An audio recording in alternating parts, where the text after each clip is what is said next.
As you know, throughout the whole bowl season, the Big Ten model of instant replay will be used. As I said, they're making the definitive call on the field now, and then we'll see if it gets replayed or not.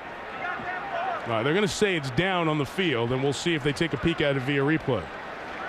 Player was ruled down before the fumble. It's second down.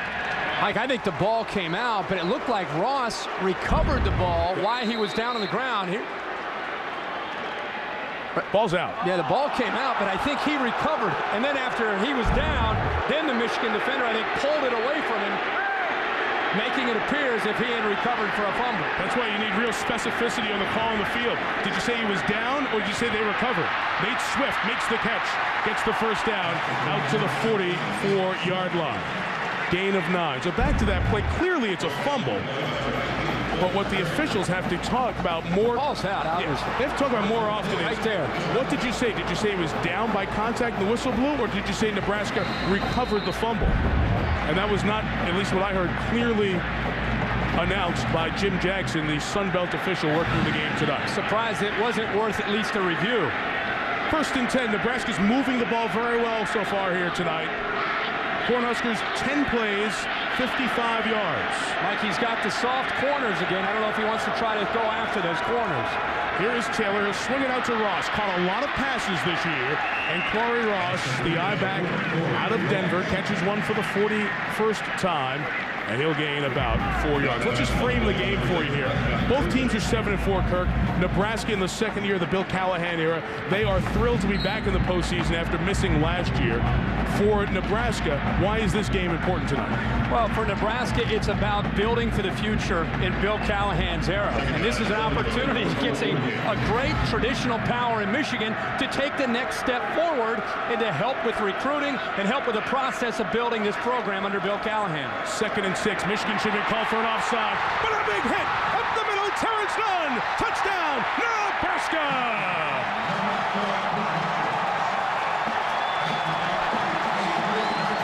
52 yards, and the Huskers strike first.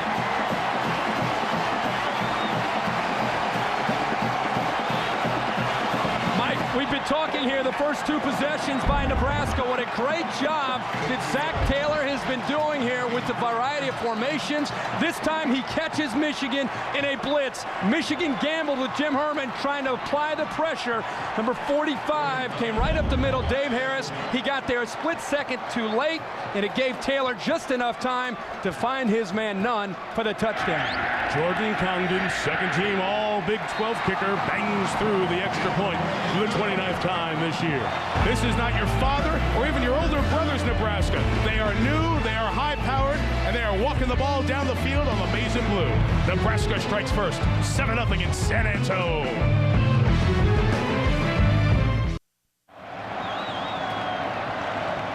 Well, Zach Taylor off to a great start tonight for Nebraska. He is right now in tremendous rhythm, and he did a nice job, Mike, of looking into the defense and seeing that the linebackers wanted to bring pressure. Now, Dave Harris is not going to be picked up. There isn't a running back to pick him up. When the blitz comes right there, it's crucial that he gets rid of the football, and look at Nunn right here, and Harrison trying to come in to make the play. Harrison is a step late, and when you don't have a safety in the middle of the field to make the play, you don't have any support. It's up to you to, at the very least, Mike, make the tackle. When he missed that tackle, Nunn was to the races. Jake West kick is off to Steve Breaston. Fabulous kick returner. Breaston pops the outside. He's got a ton of room. Steve Breaston gets past the kicker. They have an angle on him. Breaston takes it down the sideline, out of bounds at the 29. Stevie Wonder, the fabulous kick returner, and Nebraska should have been flagged 15 more there. A 70-yard response to the Nebraska touchdown. Well, Steve Breaston has been battling injuries most of this year. When he is healthy, you have to put him up there as the top kickoff return man in college football. Of course, the big return earlier this year against Penn State, and now this time, when his team needs something to spark him early in this game, he gets them going again to give them great field possession down to the Nebraska 30-yard line. Big return there by Breaston. Longest bowl kickoff return in Michigan history. Breaston has 4 of the top 6 all time. Remember his great Rose Bowl returning last year. Mike Hart carries, stop, Nebraska up front is manhandling the Wolverines. Reese Davis shows us the exciting finish earlier. Reese. And Mike, it was a great finish between Boise State and Boston College. Boston College once had a 27-0 lead. 27-21, 4th and 9. Jared Zabransky finds Vinny Peretta to stay alive. Now on 3rd and goal, under a minute to go, and Ryan Glasper takes the easy interception, and BC hangs on. 6 straight bowl wins for Tom O'Brien, Mike. O'Brien really prepares his teams well, Reese, no question. 2nd and 12. The linebackers from Nebraska are getting in there very quickly and very effectively to start the game here tonight. Henne on play action, looks for time, pitching and throwing. Incomplete. Nobody was open. And Kirk, the front 7 pressure from the Huskers, doing a very good job of setting a tone early on. Let's look at this Michigan offense for a second, Mike. We talked about the importance of them being healthy. The reason the health is so important is because it's going to take some of the pressure, you would think, off of Chad Henne, because they're going to be able to run the football with that big offensive line and Michael Hart being in there. It's very early in this game. We're halfway, almost halfway through this first quarter, and if you look at what's happening right now, you have an offense that's getting beat up at the line of scrimmage. The Nebraska front 7 is dominating the Michigan offensive line. 13, that linebacker, Corey McEwen, has done a great job on these first 5 snaps. 1 yard for the Wolverines. 3rd and a dozen. Henne, nothing open. He takes off, running for the first down. That's something that Chad Henne doesn't really have in his game if you look at the scouting report, but he's getting better at as the first 2 years go on. A first down carry. This, Mike, it's a great run by Henne, but it's also something that Michael Hart has been, by him not being in the lineup, they've missed. And it's just, it gives you a security blanket as a quarterback knowing that Michael Hart's going to be at the right place at the right time. That time with the pass protection, giving Henne enough time to finally make the decision to pick up the first down. And you see that was the largest gain for Michigan so far in their first 6 snaps. In the red zone, here is Hart dancing across the 15 into the 13-yard line. Mike Hart had a great season as a freshman. Came out of a small high school, Onondaga Central in Syracuse, New York. Came in and had 1,455 yards. Was the top freshman in the Big Ten in 2004. He has only finished 4 games in 2005. He has been injured throughout the season. When he's finished, he's had at least 100 yards. And Aaron Andrews will tell us about Hart's injury story momentarily. 2nd and 5 from the 13. And on play action, Henne is hit as he throws, but finds Tyler Ecker, who takes it to the house. Touchdown, Michigan.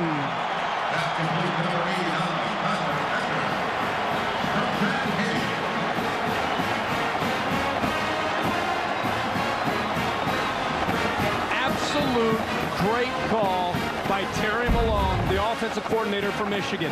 His tight end does a nice job of disguising, showing that he's blocking. And when you have an overly aggressive defense, playing on a lot of emotion and winning the battle in the line of scrimmage, one of the ways to slow him down is with a screen or with a draw. This time, a little misdirection off of play action. Great call, great time to call it, and a touchdown for the Wolves. The extra point added by Garrett Revis.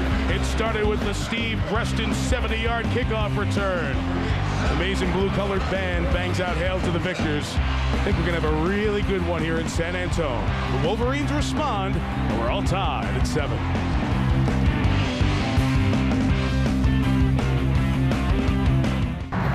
America's 8th largest city because of the geography, 360 square miles, very large city in San Antonio, 1.1 million people, and I think they're all nice. I've spent a bunch of time down here with the Spurs being so dominant in our NBA coverage. This is the 4th time we've been involved in this game. What a great city for a bowl game. All tied at 7. The Ross Ryan kickoff. Marlon Lucky is going to take a knee, and we're going to take it for a SportsCenter 30 and 30 update. And back to Reese Davis. All right, Mike, Wayne Gretzky will be back behind the bench when the Coyotes take on the Sharks. Gretzky been away from his team for 10 days after his mom passed away of cancer on December 19th. Byron Leftwich listed as questionable for the Jaguars against the Titans on Sunday, coming back from a broken ankle. Have to decide whether it's worth it to risk him to get him a little work before the postseason. SportsCenter after the game, ESPN News all over. Reese, thank you. Reese, Coach Lou Holtz.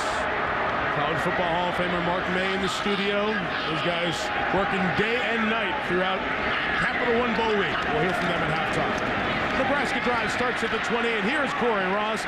He gets 3 to the 23. Stopped by Alan Branch. And for more on Ross, we welcome in Aaron Andrews. Thanks, Mike. Well, Corey Ross, co-captain and senior of this Nebraska team, he told me with all the adversity this Nebraska team has gone throughout his time with the Cornhuskers, he said learning from these different coaches, various running back coaches, has really helped him. He's encountered different ways of learning how to play certain defenses. He's even learned how to adjust to different personalities, which he thinks really will help him, hopefully, in the pros, guys. That short size is a concern for some, Aaron. He goes forward there for about 2 or 3 yards. We'll have 3rd and 3 coming up. And what Aaron is talking about is the obvious change. Frank Solich, just a lifer as a Husker under Tom Osborne, took over as the head coach, then was relieved of the duties, and then Bill Callahan from the Oakland Raiders took the Raiders to the Super Bowl, was let go after a couple of years by Al Davis, a year out of football. Callahan takes over last year. They miss a bowl game for the first time in some 36 years, and then get back to a bowl game here this year at the Alamo Bowl. Their record 7-4 of the season. 3rd and 3. Wolverines pressure. Taylor up top for Swift. Couldn't adjust to it. The coverage by Grant Mason. The pressure up in front came from Pierre Woods and Alan Branch. And Nebraska goes 3 and out. Swift and the Huskers won their first 4, then dropped 4 of their next 5, hit a low point with that Kansas loss, down 40-15 in that one, but came back to win their last 2 for the first time since '99. And as you see, they are bowling about as much as anyone else who's ever played. Now, Sam Cook, the first punt snap by Lane Kelly was bad. It forced Michigan to tackle Cook after no gain. Let's watch the snap here. This one's up by his eyes. It's okay. And Cook, a good kicker, unloads. But a great returner in Preston from the 14. Room to run again. Look at Preston! Sprinting to the 39. That ball hit the ground first. It should be ruled down there. There's a wild scramble for the ball as you're watching this. It's going to be back down at the 39-yard line. They didn't blow the whistle quick enough. I never heard a whistle, and I don't think anybody came running into points. It was clearly down. These are Sun Belt officials. They have fine teams in the Sun Belt, but the talent on this field is new for these guys in stripes. Well, we'll keep an eye on that. Kick of 59, return of 25. 4:21 left, first quarter. All tied at 7. Steve Breaston, the best return man in Michigan history? Yeah, I know Desmond Howard was there and Charles Woodson. Breaston's pretty special.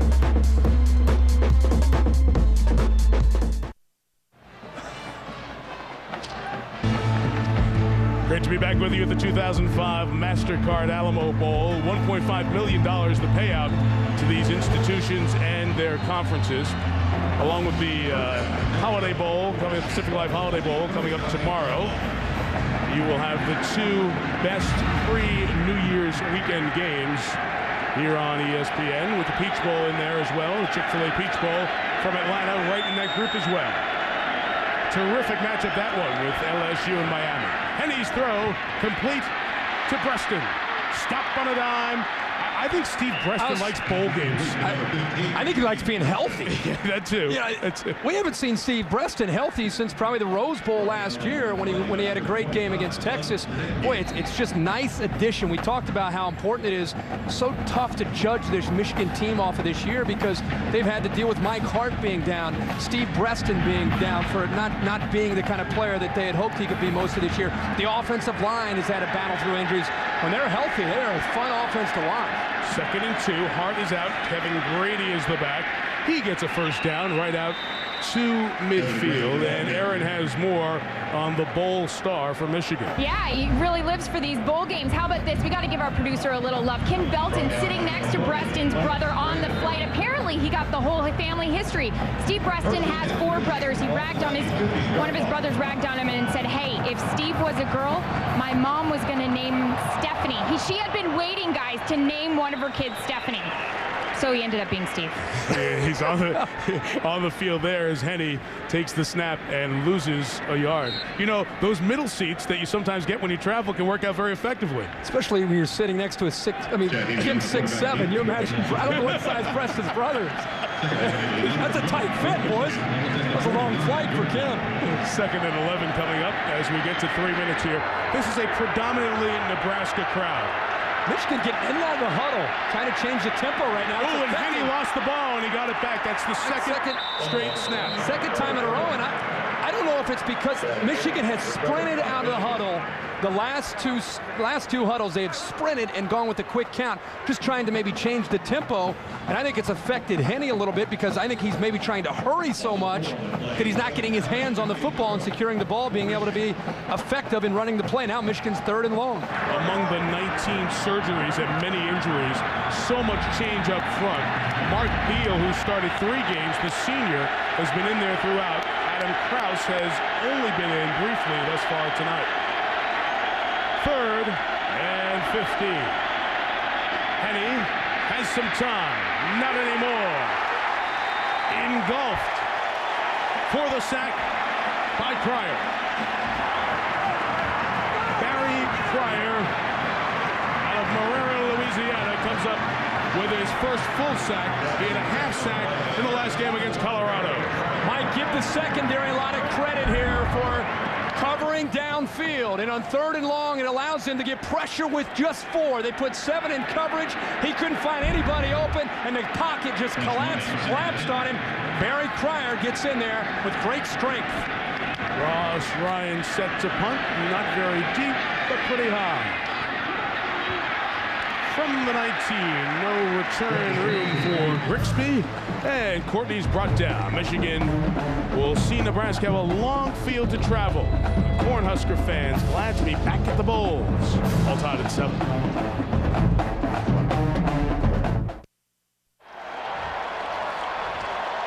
Back here in the Alamo City, talking about all the great games as Capital One Bowl Week continues here on ESPN. All tied at 7 here. Tomorrow in high definition, we start with the Emerald Bowl, Georgia Tech at John Tenuta-led defense taking on Utah. And then the Pacific Life Holiday Bowl. Keith Jackson, Dan Fouts will bring it to you. Oregon against Oklahoma. Oregon's the highest BCS-rated team, not in one of the BCS games. That could be a pretty interesting matchup because Oklahoma improved as the season went on. They sure did. I think Rhett Bomar, their quarterback, finally became a little bit more confident. And you combine he and Adrian Peterson, what they can do on offense. I think the Sooners are looking at another one of those games you're looking to build for the future with such a young team against an athletic Oregon team. That'll be a good one. It's this time tomorrow night. First down, Taylor adjusts the play and throws incomplete, intended for Nate Swift. Kirk, you talk about Oklahoma so quickly. Oklahoma was the dominant program, and here they struggle early on in the year as they search for the quarterback. And we forgot Adrian Peterson and how good he was last year. He was pretty good at the end of this season. Well, yeah. I mean, I think that one of the things that they try to do is just get healthy and get experience. And when you're able to get that, it's amazing in college football to see the change of a team once you're able to become a little bit more experienced. And that was a team that we saw get better as the year went on. Here is Ross running up the middle, looking for room to run. Michigan's controlling the line of scrimmage a little bit more here defensively. And they've been able to stop Ross on this last play. You're the one who pointed it out. Peterson, 102 rushing yards per game, really did it at the back end as Oklahoma got confident, won 5 of their last 6. And I think it's because, again, some of the youth grew up. And Oregon's a team, you talk about them late in the year, they kind of got left out of the BCS. They have a point to prove. It's a very athletic team, incredibly skilled on offense. So I'll be looking forward to locking in and watching that one tomorrow night. 3rd and 8 from the 23. Quick toss, Taylor. It's high. It's intercepted by the Wolverines. Leon Hall is going to take it the distance for a touchdown. I thought his knee was down when he caught the ball. The play wasn't stopped for the moment they say touchdown. We have one official back here standing at the 38, and I think they're going to bring this back. I don't think it's going to be a Michigan touchdown. Again, the lack of a clear call made on the field. There you go. He's all over it now. We got to pick up the speed of this game here with the stripes. Ball back at the 38. Mike, no touchdown. you and I kind of hit each other because the ball's underthrown, and it right there. Clearly, Hall's knee is down. The right knee is down. After the interception, the runner was ruled down right here First down, Michigan. It won't even matter if they replay it, Mike. Yeah. We've already had a chance to see it. You and I saw it from up here. They got it right. I said, boy, did I miss it? Did he get on a knee and then get up? But in any case, Taylor with the interception. Kirk, we were talking during the break. Michigan had gone 5 DBs, and they're able to get the turnover there.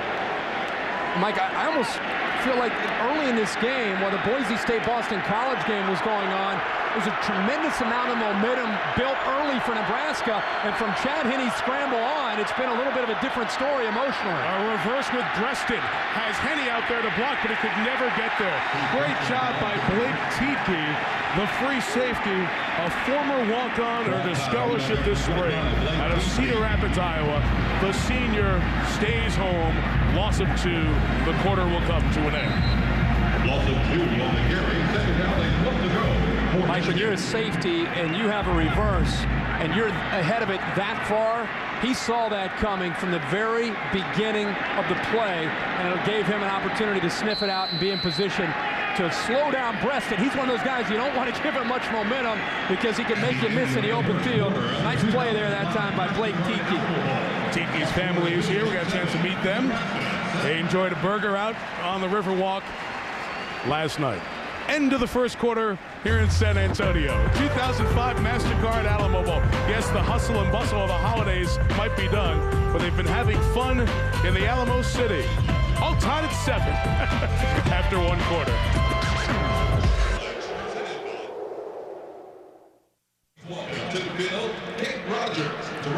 Quarter number 2, 2005 MasterCard Alamo Bowl with Aaron Andrews and Kirk Herbstreit. Mike Tirico. Michigan 7, Nebraska 7. Terrence Nunn caught a 52-yard touchdown pass from Zach Taylor about halfway through the first quarter. And on the ensuing drive, 2 big plays by Chad Henne after a 69-yard kickoff return by Steve Breaston set up a Tyler Ecker touchdown catch to tie the game at 7. You see the Nebraska defense getting the job done. Loss of yards for Michigan the last 4 plays. Nebraska did that as much as anyone nationally in 2005. 2nd and 12. Henne's throw to Mario Manningham, who had the at-the-gun catch against Penn State. First down catch of 13 there.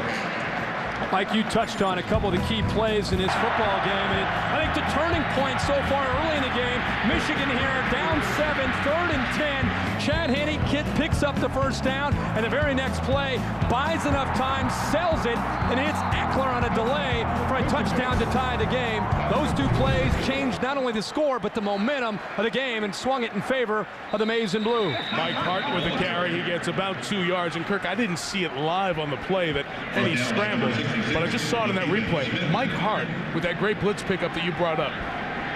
That's what they have missed, Mike, is Mike Hart went low and actually put Barry Turner up in the air, and it gave Henne enough time to buy enough time and then to pick up the first down. We always talk about the yards he gains and doesn't gain. Yeah. That stuff's just as important. Yeah, catching the ball, making big blocks. He's just an extra set of eyes and ears in there for Chad Henne. 2nd and 8. Breaston comes across the formation. Henne 3 receivers to his left, off the hands of Pat Massey, Pat's younger brother Mike, the tight end, and it falls incomplete. Aaron has more on the return of Mike Hart. Well, quickly, guys, just to add about what you were talking about in Mike Hart and what he does out there, we were told by the coaching staff he is one of the best blockers for Chad Henne. Now, you're looking at his ankle right now. That is a brace he's using. Herbie, you said it. It's almost like an air cast. It is the very first time he will be wearing a brace of this sort in a game. Of course, that right high ankle sprain is something he's been dealing with since October, Mike.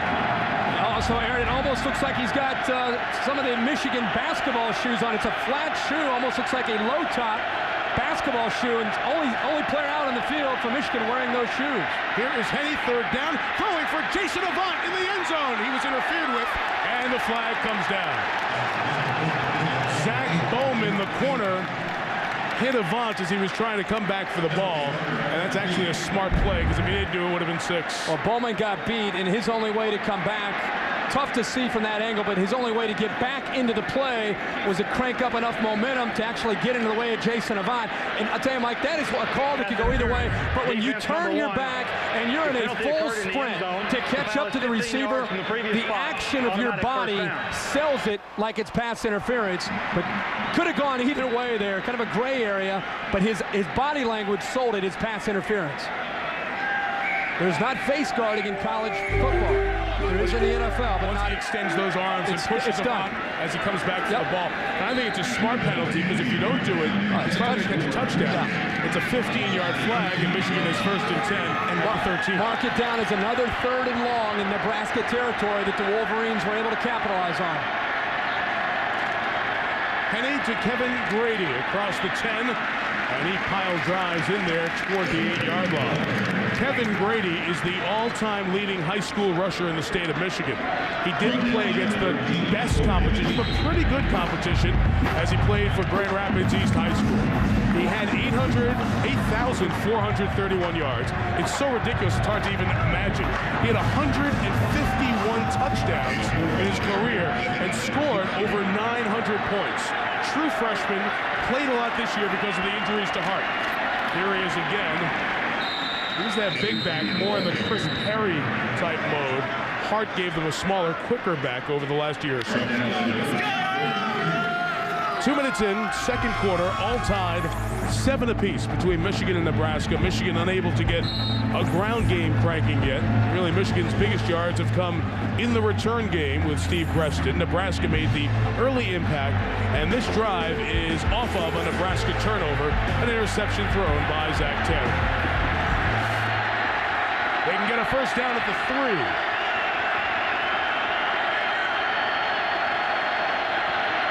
The senior receiver Avant, 74 catches this year.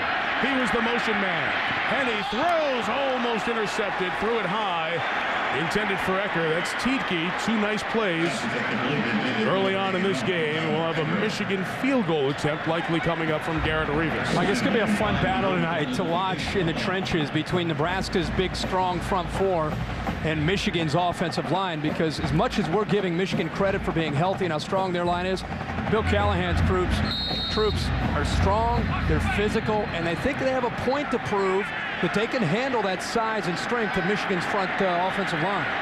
25-yard field goal attempt for the junior from Tampa, Florida, 19 of 25 on the season. Backup quarterback Mac Gutierrez holds. The kick is off the upright and no good. So Rivas, who missed a short one at Michigan State, a game he eventually won with a field goal in overtime, unable to convert. Nebraska got a good push up the middle, too. Nebraska got a good push, the jump, but there's no excuse, Mike. I mean, it's a kick that I'm sure Rivas can make every single time. The hold is there. It's just a matter of coming through and putting that ball right through the uprights. In high definition, that opening looks really wide. He couldn't knock it through. 1st and 10, Nebraska takes over at its own 20, so the turnover cost Zach Taylor nothing.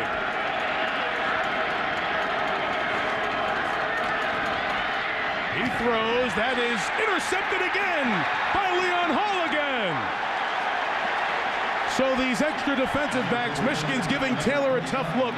He threw 10 interceptions all year, 2 on his last 2 passes.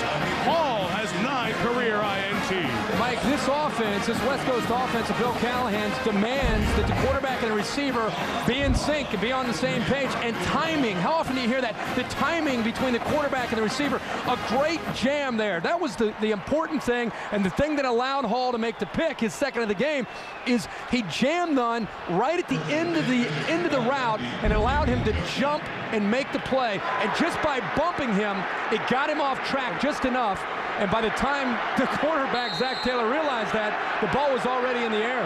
3rd drive, Michigan gets it to start in Nebraska territory. Only 7 to show for it. Here is Hart, bouncing to the outside. Mike Hart, first down run at the 18-yard line. What he told us he needed to find out was, can he cut on that ankle? That ankle that he hurt, as Aaron talked about, against Iowa. He has not just busted it full go in these bowl practices, trying to make sure he could get his best rested from that high ankle sprain. Going straight's okay. It's cutting. That time he looked the least tentative that he has all night.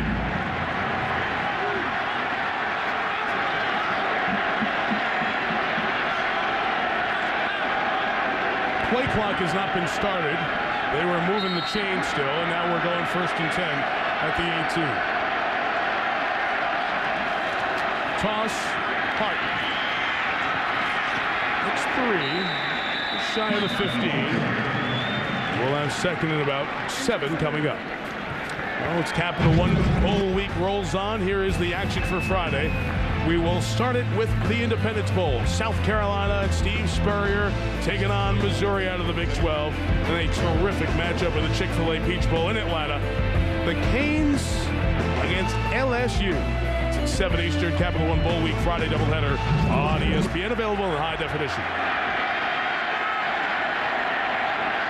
2nd and 8, Hart the lone back.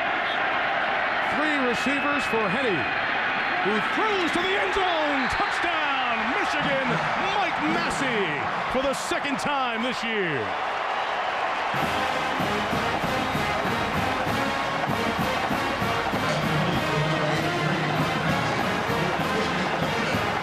Isn't it amazing, Mike, when you have a Michigan team that can run the football enough and become balanced, how Chad Henne changes? We had so many people put so much pressure on him this year and said, boy, he's just not the guy from last year. Well, a lot of that had to do with not having the running game to take some of the pressure off of him. And I think, as you see, when they're able to run the ball, they're able to give him protection, and what a mismatch. You go to the tight end, Massey at 6'4", and Tiki at 5'10". Michigan will take that matchup every time. Tim Massaquoi, their starting senior tight end, out tonight. Well, the other 2 tight ends, Tyler Ecker and Mike Massey, have caught touchdowns here tonight.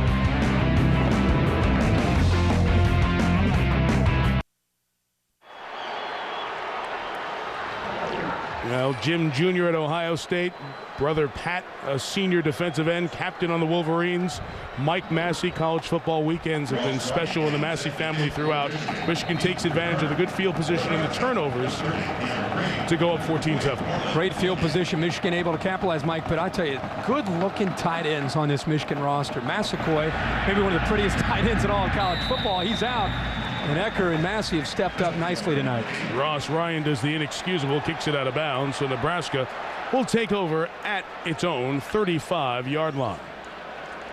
Zach Taylor's last 2 passes have been intercepted, and as you said, Kirk, in this West Coast offense, you pass almost in place of the run for ball control, and your short passes cannot turn into mistakes as they have for Zach, especially on that last throw. Well, in that last throw, you might say, if you're a Nebraska fan, what's wrong with Taylor? Here he goes again, turning the ball over. But if you talk to Bill Callahan tomorrow or the next day when they study the film and look at that play, you're actually going to find the coaches say to Terrence Nunn, Terrence, you've got to get out of your break and get to the point where Zach's expecting you to be, because Zach's going to get back, and based on the timing of the route, Mike, it might be one hitch and deliver it, and he's throwing it to a spot, and it's up to Terrence Nunn or his receivers to get to that spot. You've got to get off your coverage. 1st and 10 as they take over from the 35. Taylor, the junior from Norman, Oklahoma, now has Marlon Lucky, the freshman from Hollywood, in the backfield. And confused. Taylor, a little hitch and go. He got Nunn free for a second, but couldn't get it in the little window, and it falls incomplete.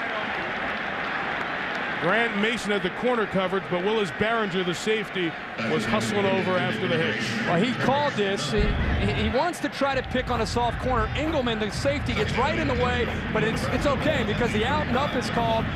He misses the throw, but it's interesting the way Nebraska right now against soft coverage from Michigan. They want to throw under it, they want to throw under it, then they want to try to get Michigan to bite on it, and they go around it. That time, Taylor just missed a big play. Zach Taylor started 5 of 6. He's missed his last 5, and a flag down will back him up 5 more. So Nebraska's offense, this West Coast offense, getting stuck in a little bit of a rut right here. Prior to the snap, false start offense, number 85. 5-yard penalty, Second down. We go back to Bob Devaney, took over in 1962, won 2 national titles. Then Tom Osborne, who was the mastermind of that offense with 3 national titles. Really, for 42 years, Nebraska offense was one thing, that great option offense. Bill Callahan coming in, I think it was like English is spoken in your house for 42 years, and all of a sudden somebody walked in and said, starting today, the official language of the house is Spanish. Everything you've ever heard is different. I'd be in trouble. It took last year to learn it, and this year to actually put it into sentences and make sense. And it has started to happen. Taylor hit there as his pass was a little late and incomplete. France Hardy, the intended receiver, but Michigan's starting to get a few more hits on the quarterback Taylor. Mike, when you run an option offense for years and years, and let alone think about the team that Bill Callahan inherited. Frank Solich ran that option attack, and by running that option attack, you recruit certain quarterbacks, you recruit certain offensive linemen, of course receivers. What he's trying to do as a coach now is bring in playmakers at wide receiver, bringing in quarterbacks like Zach Taylor, recruiting offensive linemen with long arms that can do a good job in pass protection. 3rd and 15. This is a deep ball coming for Nunn. The coverage is good from Hall, and it takes him out of bounds and incomplete. So Michigan's defense, which Nebraska moved it on very easily early on, has now forced Taylor to miss his last 7 with 2 interceptions. And Michigan's taking a little bit of control here in the second quarter. Sure has, starting to win that battle up front, Mike. But that's the thing that people have to understand when you're evaluating Bill Callahan, is it's not just, hey, geez, look at these other coaches. They win their first year. Look at Charlie Weiss, what he did. Well, Charlie Weiss was very fortunate to inherit a team with quarterback like Brady Quinn, Jeff Samardzija, Maurice Stovall, Walker at running back. And it's because Tyrone Willingham had 2 or 3 years of recruiting there to bring in that kind of talent. It's going to take Bill Callahan 3 or 4 years of recruiting West Coast offense before you can really evaluate his offensive scheme. 55-yard punt by Cook, fielded by Preston on the hop, and Rigoni, a great special teams player, Brandon Rigoni, their top special teamer last year, in there to make a play again this year. So Michigan will have a long field to work with. And let's go back to that a second, because we heard at halftime of the Boise State-BC game, Lou Holtz was talking about his concerns about this Nebraska program because of the way they had built that dominant football factory that led to all those conference championships, that you have to change so many things, recruiting, the kind of players you bring in. And Coach Holtz's points are a lot of people bringing that up as well. And maybe that's why they won't turn it around as a West Coast offense. I think one thing we've seen is it's going to take some time for Bill Callahan to redefine who they recruit, where they recruit, and change everything about Nebraska football to try to get it to succeed. First down run for Hart. He lost 2, back to the 13-yard line. LaKeven Smith, a senior, makes the tackle. With that said, Mike, he's going to make a lot of changes, but he also is still going to embrace the past. I mean, people are saying, why is he recruiting junior college players? Why is he going away with the walk-on system? Both of those are false statements. Of course, he's going out and looking for junior college players because he needs an infuse of talent right now. Guys who can come in right now, especially skill players who can help them. So he's going to use the first couple years to bring junior college players in. They still welcome walk-ons to come to Nebraska. They still feel that's a very important part of their program and what they're trying to do. Elijah Bradley is the running back for Michigan. He takes the screen from Henny and has room to run. Elijah Bradley, a first down across the 25 into the 27. Because we got on late with the length of the first game, there's a lot of cleanup on aisle 5 here to do, so let's get it done now. Jerome Jackson, Michigan's 3rd-string running back, missed the Ohio State game with an ankle injury, is out tonight. Max Martin, who had 91 yards against Wisconsin on the road, he is back in Ann Arbor, and he did not make the trip for team disciplinary reasons. So Bradley, a former walk-on, who only carried it 19 times this year, he has come in, and he will be the 3rd running back. And Lloyd Carr told us yesterday he's going to play a little bit. Now Antonio Bass, a high school quarterback, comes in the game, takes the pitch, and gets to the 30-yard line, a gain of a couple of yards. Aaron, though, a lot of Michigan roster changes, including one guy back up front. One guy up front in number 77, right tackle, big old Jake Long, and this whole Michigan offense. So glad he's back. What a crazy story. 3 weeks ago, they said he was done. He had a season-ending injury. They thought he had a ligament tear in his right foot. So the doctors went ahead.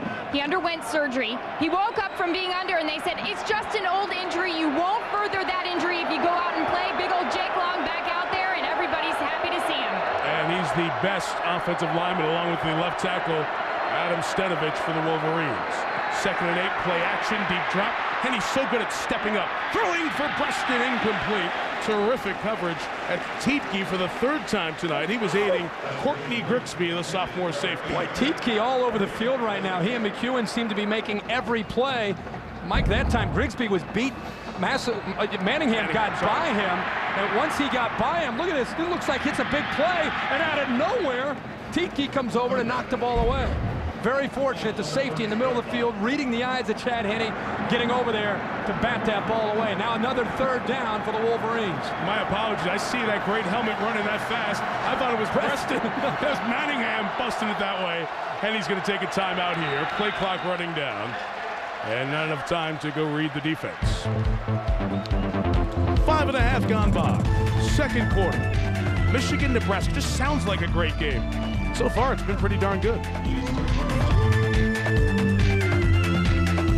And then Mike Massey caught the touchdown after Tyler Ecker did. Both Michigan touchdowns from their tight ends. 14-7 Wolverines over Nebraska. After the Michigan called timeout, we have 3rd and 8 from the 30. Nebraska disguising their pressure. Here they come. Henne sacked. Good pressure from the nation's leader in sacks this year, Nebraska, Ola DeGundro, the junior out of Inglewood, California. One of those junior college players who came in to give a spark of talent to the Cornhuskers, forces a punt. Mike, you touched on it. They're kind of hopping around, bouncing around, and I think they confused the offensive line. Ruben Riley, big center Adam Krause. I think there's some confusion. The pressure gets to them. Remember, Nebraska leads the nation in sacks coming into this game, and their defensive coordinator, Kevin Cosgrove, has done a great job. 2nd year, the players and he are starting to get on the same page. Very familiar with what Michigan has done offensively. He's the former Wisconsin defensive coordinator. Ross Ryan was rushed, not a great kick, and a fair catch signal was made. Good field position. Nunn's fair catch coming at the 44. Well, when this bowl matchup came out, also with the big names of the schools, one thing was brought to mind. 1997 season when Brian Griese on Rose Bowl New Year's Day led Michigan over Washington State 21-16. Charles Woodson, the Heisman winner, took him to the top of the polls for the media. But the next night in Miami against Peyton Manning's Tennessee team, Tom Osborne's team walked away as the #1 team in the coaches poll, winning the national title. 1st down run for Ross is a gain of a yard. So a lot of folks said, boy, here's the unfinished business that can get taken care of again. And then you add to that storyline, these two teams, 1-4 all-time in wins in college football, 85 combined conference titles, all the bowl games, 16 times recognized as the national championship, each doing it in 97 the last time around, and each has had 3 Heisman winners. So all the talk of unfinished business was out there. Nebraska has to take a timeout here because they were starting to get a situation where they had 12 on the field, an illegal substitution. So they don't take the penalty, they burn the timeout. Anyway, people wanted to say right away, well, here you go. Here's the game that people have been looking forward to for years. As a matter of fact, guys who are offensive linemen for the Detroit Lions, teammates, Jeff Backus and Dominic Raiola, represented both schools in that era, and they said, hey, here are our guys going head-to-head. Fact of the matter is, it can't be unfinished business. Other than Lloyd Carr and a couple of Michigan assistants, nobody's left. The players who were playing in this game, the oldest of players was a high school freshman then. I know, we were talking to the players and they said, you know, it's kind of cool. I mean, it's not, we remember the year, we remember the teams, but I was in 7th grade, so it really doesn't apply to me very much, other than the pride for my school. But, you know, you can bet that Lloyd Carr, who was heavily involved that year, he probably has thought about that from time to time. This is a different year, a different team, and both teams have goals to try to achieve this year and try to finish off in a strong point. Well, one story did come out of the one person left really with the biggest ties, and Aaron can add more on Lloyd Carr's angle on this 97. That's right. We were just talking about how happy they were that Jake Long was back. And a couple of weeks ago, when it was announced that Nebraska and Michigan were going to play in this bowl, Long said in a press conference, hey, Coach told us this is a redemption game, and we got to go out and show them that in 97 we were the national champs, and we've got to beat them and prove it to everyone. Coach Carr said, I got to check Jake's notes. That's not what I told him. He must be writing down the wrong thing. We did ask Jake about it. He said, yeah, I was wrong, guys. Pressure and a sack on second down as Taylor is snowed under by Pierre Woods and Pat Massey. Lamar Woodley there as well. They all met at the quarterback. It's been a pretty good first half for the Massey brothers. Mike, Michigan and Jim Herman, I think, have figured out how Nebraska is trying to attack. I talked about the soft corners, and the way Michigan has made an adjustment is those corners are still soft, and they're taking away the out and up, and they're taking away the vertical threats, but they're using their inside players, the linebackers and safeties, to dive underneath and get underneath those out throws, not leaving Zach Taylor with nobody to throw to. Corner blitz picked up. Taylor throws, knocked down and incomplete. Good job by Michigan's Sean Crable to get a hand up there. And in the last 11 plays, Nebraska has -2 yards. You can see the frustration on Taylor, who's missed his last 8. Like I'm talking about the coverage adjustments, the other thing that has happened is he went from having a lot of time to throw the ball. They had a more balanced attack in those first 2 or 3 possessions. They were running the ball. Now they're just strictly dropping back and trying to throw. I think they've got to get back to trying to run Corey Ross a little bit more to get more balanced. Sam Cook to punt it. Steve Preston awaits. 45-yard kick. Preston from the 15. Good coverage by Nebraska, brought down at the 22-yard line. A return of 7 on the play. Halfway through quarter number 2, Michigan gets the ball back, leading by 7.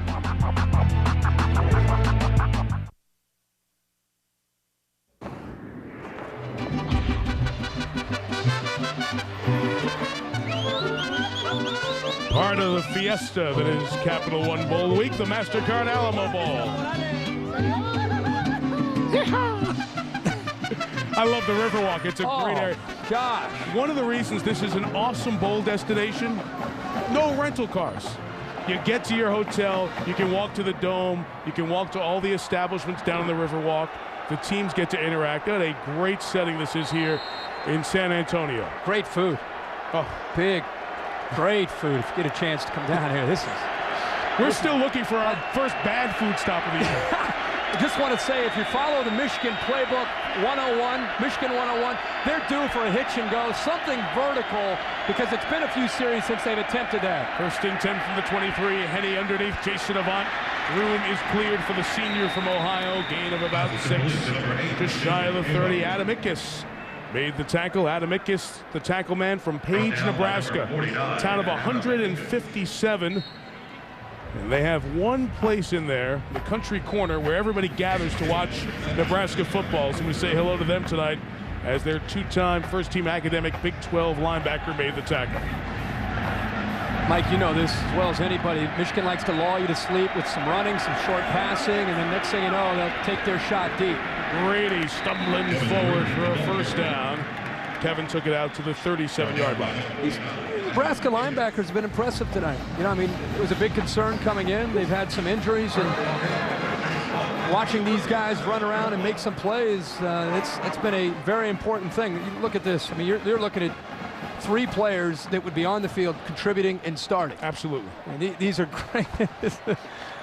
There's Stuart Bradley saying, you know, give us a little love, fellas. Bradley started the first 5 games at the strong side linebacker. Henny on the play action, rolls it, throws it to Mike Massey, who absorbs a heavy hit from Brandenburg. He's the linebacker who's in for Bo Rude. Rude, a sophomore, out with a broken arm that happened after the Colorado game in preparation for this one. So Brandenburg, the sophomore from Overland Park, Kansas, took over the starting role, and he has played very well so far. I've been very impressed with their lateral movement. Mike Brandenburg 40, McEwen 13. He's been all over the field. Ickes 49, filling in. That's the one thing when you have a lot of injuries to a certain position. One thing it does, it allows you to grow and get a lot more depth. This will be a great group next year for Kevin Cosgrove. 2nd and 8. Isolated on the near side is Manningham. Henny goes that way, almost intercepted. Zach Bowman read it, and he had it, and almost had a lot of room to run. This is an area where Chad Henne has gotten into some trouble this year. He held on and he held on and he held on, and in the process of holding on and waiting for Manningham, he was telegraphing the throw. And he held on just too long. Very, very fortunate that time that Bowman did not hold on to that football, because if he breaks free, there's no one there. That's a touchdown for Nebraska. And the Nebraska defense needs to make a couple of big plays here. 3rd and 8 from the 39. Manningham in motion across the formation. Pressure. Quick toss deflected and incomplete. Once the ball is deflected, you can do anything to a receiver. You can knock him down, hit him. So there's no pass interference. It's a smart, intelligent play by Bowman on a Vaughn. Brandenburg tipped it. Brandenburg tipped it, I think, with his forehead. It went off his helmet. Good play nonetheless. He got out. The pressure was there. Again, the two linebackers, McEwen coming, Brandenburg coming.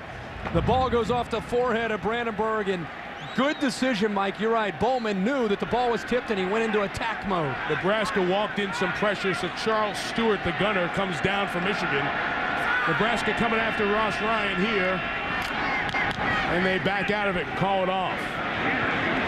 Picked up on the run by Nunn. Only returned a couple of yards to the 30. Olivo comes up with a tackle for the Wolverines.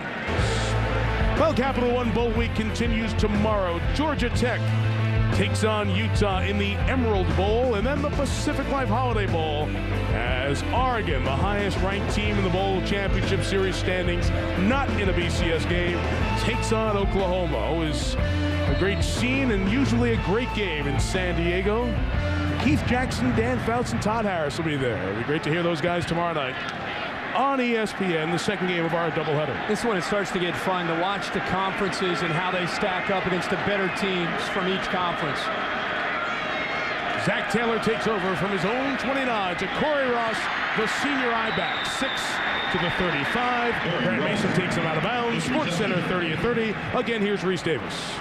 All right, Mike, the end of the MPC Computers Bowl. Boston College almost blew a 27-0 lead, but Boise State's Jared Zabransky throws a pick to Ryan Glasper, and BC hangs on to win its 6th straight bowl game, 27-21. And Wayne Gretzky will be behind the bench for the Coyotes tonight. He has been away from his team for the last 10 days after the passing of his mother. Coyotes play the Sharks. Sports Center after the game. And ESPN News always on. Reese will have anything big to tell you, and the highlights of that first game coming up at halftime. On second down, Taylor in trouble, and he is brought down. The ball might have come out there as well. Let's see. Nope, did not. Taylor still has it. Just a sec. Lamar Woodley and Alan Branch meet at the quarterback. Woodley continuing his good season. He has returned to health. He has not been full strength for nearly a month. Michigan and Nebraska, only 59 yards combined on the ground. Some of the old Blues and the old Reds are going, what's happened? Where's my old school? 2 Nebraska turnovers, back-to-back passes by Taylor, intercepted. The second one allowed Michigan to score a touchdown. The return game and the turnovers have given Taylor a long field, Michigan a short field thus far. Did he get the timeout first to delay a game? Flag is down in the secondary. Let's see if it's a flag first or the timeout was acknowledged. There is no flag on the play. Timeout, Nebraska, their second. They have one left and will step out with 4.5. When we come back, it'll be 3rd and 9 for the Huskers from their own 31.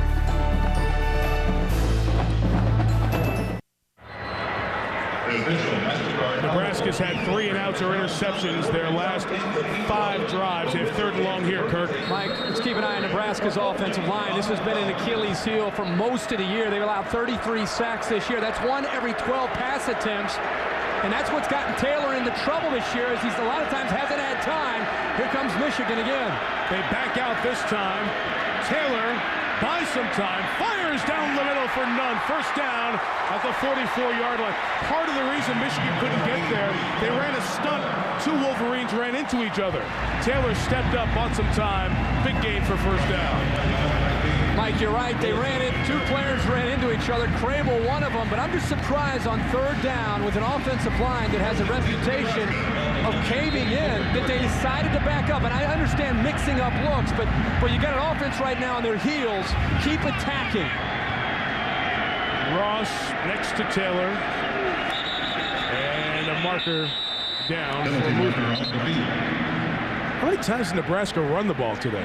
Well, early, again, Mike, those first couple series, I thought it was old Nebraska. Lined up in the I formation, Corey Ross having some big holes to run through. Prior to the snap, false start offense number 75, 5 yards, first down. Everybody in the truck dialed in, listening. 12-run plays, 16 passes. It feels like there have been so many more because a lot of the rushes have ended up being early, and Taylor scrambling for his life over the last couple of plays. I really think that to have success against this Michigan defense, you've got to at least have the threat of running the football. And maybe they'll get back to that because that's something that Corey Ross can provide for you to slow down that pressure. 1st and 15, a screen for Ross, who is obliterated by Alan Branch. Alan Branch from Rio Rancho, New Mexico, is 311 pounds. He lost a whole bunch of weight to get down to 311. In high school, he was a quarterback and a punter at like 260. He's a great athlete, a future star, and snuffed that play out right away. What a versatile player, Mike, because of that athletic ability and size at 6'6", 315. He can move inside, he can go to the outside because of his quickness that time. From his nose guard position, he sniffed out that quick screen and was right there to bring down Ross. His nickname is Tree, too big to be a branch. Second down throw to France Hardy, the sophomore who was Taylor's teammate last year in junior college at Butler County, makes that grab. That's Taylor. That is Taylor's favorite throw. He could throw that throw in his sleep. He just, for whatever reason, certain quarterbacks have a comfort zone and a comfort level when they get back and throw a route. And for Zach Taylor, it's the outcut. He just loves the outcut, and it's going to be an area that they're going to try to attack this Michigan defense. And he's throwing to his roommate from junior college, so you know their timing is down very well. You talk about the lack of runs. Only one designed run the last 4 possessions for Nebraska. Marty Aronoff, our stat man, the number there. There's number 2. Corey Ross hit the hole hard. Corey Ross down the sideline. Pushed out of bounds. A late hit flag coming in as well. Nebraska will take it inside the 10 after the late hit out of bounds. Mike, this is what we're talking about. This time it's 3rd down, but they're going to do a nice job here, just getting quickness and going to the outside. J.B. Phillips, the slot back, gets to the outside, picks up a block, but really it's about getting to the outside, extending it horizontally. After the play, late hit, number 27. Half the distance to the goal, automatic first down. Brandon Harrison's second mistake tonight. And then once Ross, Mike, gets to the outside, he has such a burst upfield. It allows him to pick up the first down, and then a very poor decision by the freshman from Dayton, Ohio. Had no idea where he was in the football field, and you can't do that. So Nebraska takes it inside the red zone with a chance to tie the game. Mike, they've got to realize that the threat of Ross is something that is very, very important to them throughout the entire game. And he is such a low center of gravity, powerful runner that that threat will slow down that Michigan front 7 on Zach Taylor when he drops back to throw. Empty backfield. Ross was out as a receiver. He's now brought back in by Taylor, who takes off to run. Flag came down. They probably had him by the face mask. He's trying to reel him in. So it'll be 1st and goal from even closer, right around the 5-yard line. If they call the face mask, I want to see if they got a hold of the shoulder pad here. Personal foul. No, they must have got a hold of the face mask. Foul half the distance to the goal, automatic first down. On Gabe Watson, first-team all-conference performer. And the automatic first down. 2 big plays here for Nebraska. Back, oh yeah, without a doubt, 15 yards. His hand kind of slid off it, but once you go in there with that big paw, it's going to be a personal foul. Now they're inside the 5-yard line after 2 personal foul, back-to-back personal foul calls against this Michigan defense. Here's Jim Herman, 24 years a Wolverine. It's a player, a graduate assistant, now the defensive coordinator. Play action, Taylor stumbling. Flag is down as he throws for the touchdown to Phillips, but a flag came down as they were close to getting Taylor. Husker fans are cheering, but I think they're going to be quieted pretty quickly. Chris Patrick, they've been holding. Holding. Offense number 54. 10 yards from the previous spot. Replay first down. The only Michigan native on this Nebraska team. He's from Ithaca. That time it was a tackle. Tim Jamison coming off the left side as he comes in. Watch the tackle by Patrick. Brings him down. It's a good call by the officials. Very surprised. Again, inside that 5-yard line, you would expect maybe a run. Yeah. But they go with play action on 1st and 10 with the penalty. Now they get moved back. So it's still 1st and goal, but backed up to the 50. Jamison, one of those young tackles Kirk was talking about. Pressure from Michigan. Taylor underneath. It is Swift. It is 6. Touchdown, Nebraska.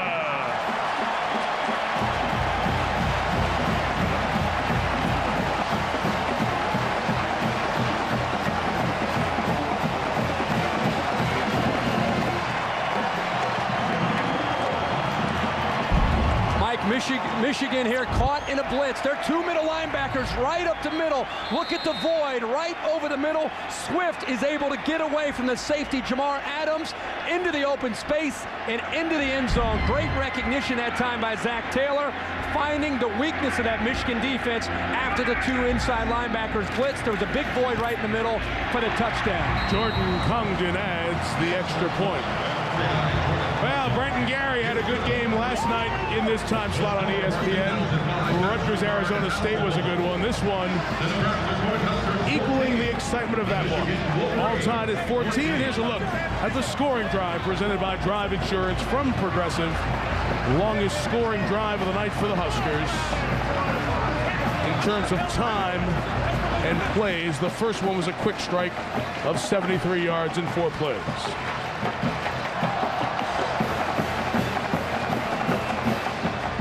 So each team a touchdown in the first, a response here in the second. Nate Swift, who came in as a freshman and caught a freshman record 42 passes this regular season. And Nebraska passing records, that's the one enticement for a recruit. Hey, if you come here, you're likely going to set school records in passing. We didn't do that much for the last 40 years. Well, the other thing that I think Bill Callahan's trying to sell to recruits is, hey, come in here and play in this offense and get ready for the next level. Oh, yeah. You know, just like Charlie Weiss is selling in Notre Dame. There you see a comparison of the 2 quarterbacks tonight. Taylor's 2 interceptions, 1 led to a touchdown.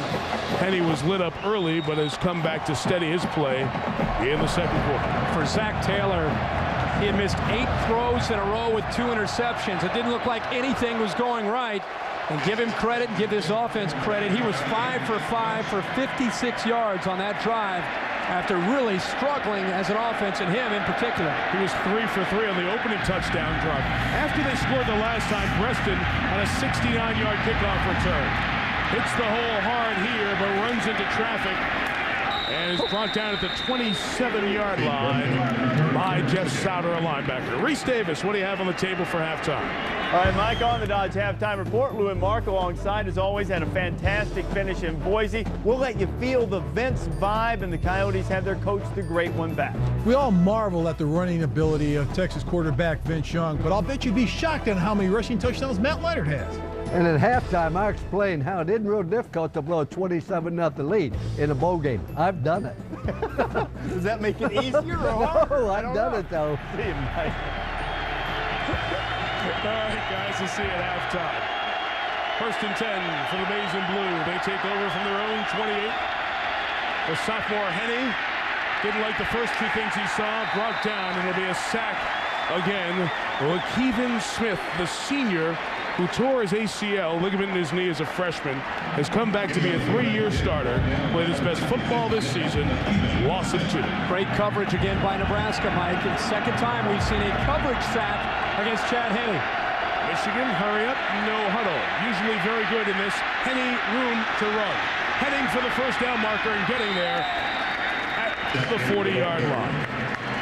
We've seen this 2nd time from Chad Henne showing some wheels there. He's pretty excited. But I think this game so far for Michigan, you go back, Mike, to what happened to the Wolverines against Minnesota. They were 3-2 at this point. Late in the game, Minnesota's just trying to kill the clock. Gary Russell gets down the right sideline, sets up the game-winning field goal. Michigan's looking at themselves in the big house at 3-3. Lloyd Carr's thinking, we got 5 games to go. How are we going to turn this thing around? They lose the little brown jug, and next thing you know, they got to play Penn State at home. Iowa on the road. Oh, what a catch by Hart, who was hurt in that Iowa game.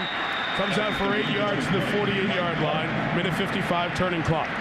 I was just really proud of the way they were able to turn things around after a devastating loss, to come right back and be able to win against Penn State on the last play, to go to Iowa City with all the injuries and all the adversity that they faced. And you look at this game and the way it started, this game kind of symbolizes the way their year's gone. Henny, deep ball for Manningham, who couldn't bring it in. That was terrific coverage. Step for step by Zachary Bowman. And we'll have third and a short two really coming up. You know, Kirk, you talk about that turning point and the Penn State game, the drive down the field, and really the kick return by Steve Breston. After Penn State did the wonderful job, Michael Robinson leading them down the field, a wild fourth quarter. Breston, the big kick return. Manningham catches the game-winning touchdown. It was part of an unbelievable stretch. All these close games in the final 30 seconds or overtime that Michigan played, essentially 5 in a row. Here is Hart up the middle. First down for Mike Hart to the 46-yard line. 83 seconds left. Clock stops to move the chains. Wolverines are going to go no huddle, Mike, but I always love to see that in college football. Sign of really good character, great coaching. When a team hits that adversity and they're able to fight through it and stick together. That's what this Michigan team's been able to do this year. Senior receiver Carl Tabb, one of the 4 receivers in the game for Henny, who throws incomplete. Intended for his tight end Decker. We'll have second down coming up. In terms of timeouts remaining here in the first half, Michigan has all 3. Nebraska has 1. The reason we bring this up is they're facing adversity again tonight. This Nebraska team has come to win this football game. I don't know how many people across the country thought Nebraska would walk in here and win this game and be able to do it. And I think that negative energy, they fed off of that preparing for this game. They are fired up tonight to take on Michigan. My mistake, Michigan has 2 timeouts remaining. 1 for Nebraska, 2nd and 10. Good blitz pickup, not the second one. Henny put it up for grabs, and it is incomplete with no pass interference call. What a great blitz pickup, a great second blitz, and I think a poor call. Was it tipped? It wasn't tipped, but as soon as Henny released the football, the motion of the ball was affected by Tietke, and a delayed blitz right there. He comes through. Now, the ball was not actually tipped at all. That's a bad call. Right. The ball was not tipped at all, but as soon as Henny released the football, he was hit by Tietke, and it affected the trajectory of the football. So it looked like it was tipped. Exactly. But it That's was. the only thing I'm trying to help the officials out. Hey, they're nice guys. Yeah. I'm just telling you what I see. Right. 3rd and 10. Henny, the slant for Manningham, behind him, and incomplete. Zach Bowman and Manningham have a good battle going on here. Bowman has done a nice job on the right side of the defense for the Huskers. 4th down. Most impressive thing to me that I've seen from Nebraska is the way this defense is played. This defense is, you think about how big and strong they were, you think, well, we'll see how they handle the Michigan offensive line, and Michigan being healthy for the first time all year. Hey, they've given up 14 points, but I'll tell you, Mike, this Nebraska front 7, they are physical, and they are winning, for the most part, winning that battle up front. Well-coached crew by Kevin Cosgrove, the defensive coordinator. Ross Ryan to kick it away.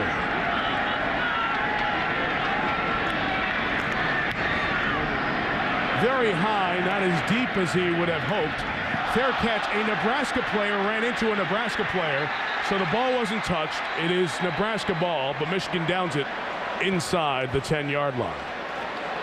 Tyler Fisher got in the way of his return man. Nearly became a disaster. Worked out okay. Capital One Bowl Week continues Friday. Another doubleheader on ESPN. Will Steve Spurrier's South Carolina team take on Missouri. And then Miami of Florida, the Chick-fil-A Peach Bowl taking on LSU.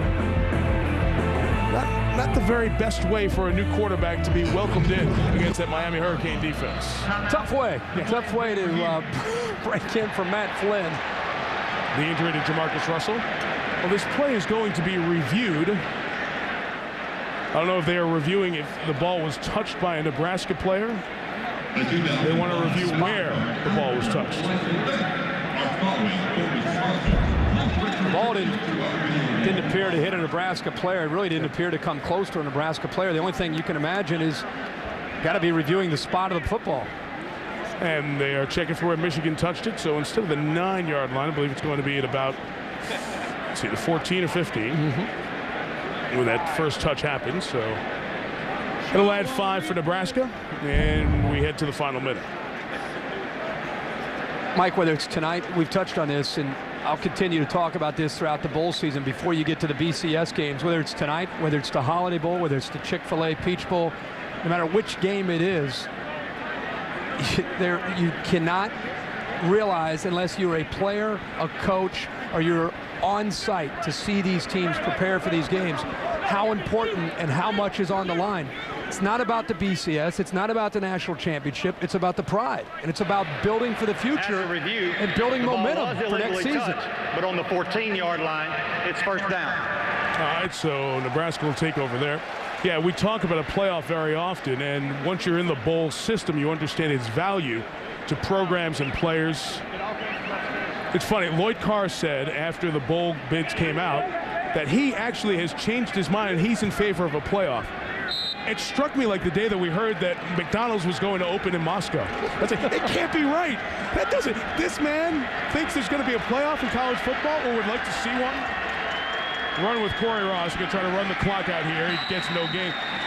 He got us excited about it as we talked to him yesterday. He said, hey, can you imagine LSU coming to play in Columbus against Ohio State, or maybe a 13 seed Michigan going down to Florida State, or think of the matchups on campus in the first round of a playoff, and he was excited. And as he talked about it, that sounds pretty good. Oh, it sounded great. And again, people always ask, what's the biggest surprise this year in college football? I would have to say one of the top 2 biggest surprises, Lloyd Carr saying we need a playoff. Because he was as a coach, he was against the playoff because he thought it was too much on the kids. But once he saw, hey, they're going to the 12th game, what the heck. But I love the idea of keeping it. He's a coach in Ann Arbor. He wants to keep it with the cold weather opportunities for a Michigan or for Ohio State or for a team like a Penn State or a Notre Dame, where if they're a higher seed and you take, let's say, the top 16 teams, if you're a top 8 team, you're going to have a home field opportunity. It would definitely create a buzz, that's for sure. And it is interesting, the point that he made as well, that teams in the Midwest and even a lot of the Big 12 teams always going to warm weather destinations for the larger payout bowl games. They're at a disadvantage playing the Floridas, the Miamis, the Florida States, the USCs, Texas. It's an interesting concept. We are years away from it happening, but it was surprising and intriguing, and I think influenced by the fact that the Outback Bowl took Iowa, same record as Michigan. However, Michigan beating Iowa at Iowa in overtime. The Wolverines haven't said it publicly. They wanted to go to Florida. That's where they recruit. They don't recruit down here. They wanted to keep their string of post-New Year's Day bowl games. Felt that they earned that on the field. And I think we're a little twisted in the wrong direction by the decision from the Outback Bowl to go for hotels and tickets sold over the winningest program of all time. Run by Ross, no game. That's the saddest part of the bowl structure, is that we're rewarding teams based on how they travel, or how many television sets they turn on, or how many hotels they're going to occupy. That doesn't sound like that's in the best interest of the student athletes, does it? That's what pushed Carr over the edge. He said the coach, and I'm quoting now, the commissioners, the bowl people, and TV shouldn't decide who ends up with the postseason success. It really should be decided on the field, and his feeling now is the way the system goes, that the best way to decide it is 16 teams in the playoff. Now, the university presidents and chancellors don't feel that way, and we are in another BCS 4-year cycle after this season comes down. So you're not talking about this happening until 2010. But I think when the coach of a program like Michigan and somebody who's respected in this business like Lloyd Carr has changed his mind, and don't ever say Lloyd's stubborn anymore, folks in Ann Arbor, and he's completely gone a 180 on this. When somebody does that, that says, hey, maybe there are people in the sport who are willing to change their view of it. No, and I think there are a lot of people out there that are. I think it's been great. We've had a lot of fun with Lloyd Carr the last couple days, sitting down and have a chance to talk with him. He's up on the horse. He's got the hat on. These players have had a chance to get around San Antonio, actually had a chance to spend some time with one another, and have had a great time. There's Pierre Woods.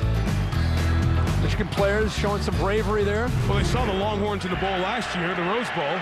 Let's see Longhorn again this year. Michigan's out of timeouts, 3rd and 10. Ross runs up the middle, but a penalty marker comes in before this play. Prior to the snap, timeout, Nebraska. Good stuff. All right. We've emptied out all the timeouts here. And just one final point on this whole playoff bowl thing. It's funny that it's said now by Carr, because if there was a 16-team playoff, Michigan wouldn't be in it, nor would Nebraska. And this month has been very valuable for Nebraska's young players, Michigan's young players, a chance for teams that were 7-4 to come up with a very good springboard for the 2006 season. Mike, this is going to be a great second half. I mean, you look at these two teams and you think about what's at stake for Michigan. They're at 7-4. 7-4. If they were somehow to lose this game in the second half and finish 7-5, it's their worst record since going back to the year they played BYU in the Holiday Bowl in 1984, where they finished 6-6. That's 21 years ago for Lloyd Carr, Michigan. Lloyd Carr, I couldn't believe, I was telling you, game day was up at East Lansing for Penn State, Michigan State. I was driving back to Columbus back home on Sunday after the Michigan-Ohio State game, listening to some of the talk radio in Ann Arbor and Detroit the Sunday after the Ohio State-Michigan game, and poor Lloyd Carr was just getting lambasted, just bombarded by calls, one after another. So there is a lot at stake for Lloyd Carr, a lot at stake for Michigan in this game, and of course a lot at stake for Bill Callahan, Nebraska. Ross running to the outside, needs to stay in bounds, does so. It's going to take the clock all the way down. Depending on when the ball is spotted, Nebraska probably will not have to punt it. It laid there long enough that they will not have to punt, and this half will come to an end. Great first half there for Bill Callahan and the Huskers to be tied at 14. That gives them some confidence as they get into the locker room here at halftime. Clock running down here as we get to the end of the first half, and here's Aaron. Coming back and overcoming. All right, we're going to talk to Coach right now. Coach, how was Zach Taylor able to regain his poise after throwing those 2 interceptions into timeout? He's fine. He's a competitor. He came back real good. You watch that 3rd and long throw. He stepped right back up in the pocket and made a crunch time throw right before the half here. So he's got no problem coming back. All right, Coach, thanks. Mike. Thank you, Aaron. Michigan will get the ball to start the 3rd quarter. Pretty good first half here at the MasterCard Alamo Bowl. All tied at 14. Now Reese Davis, Lou Holtz, Mark May, Dodge halftime report.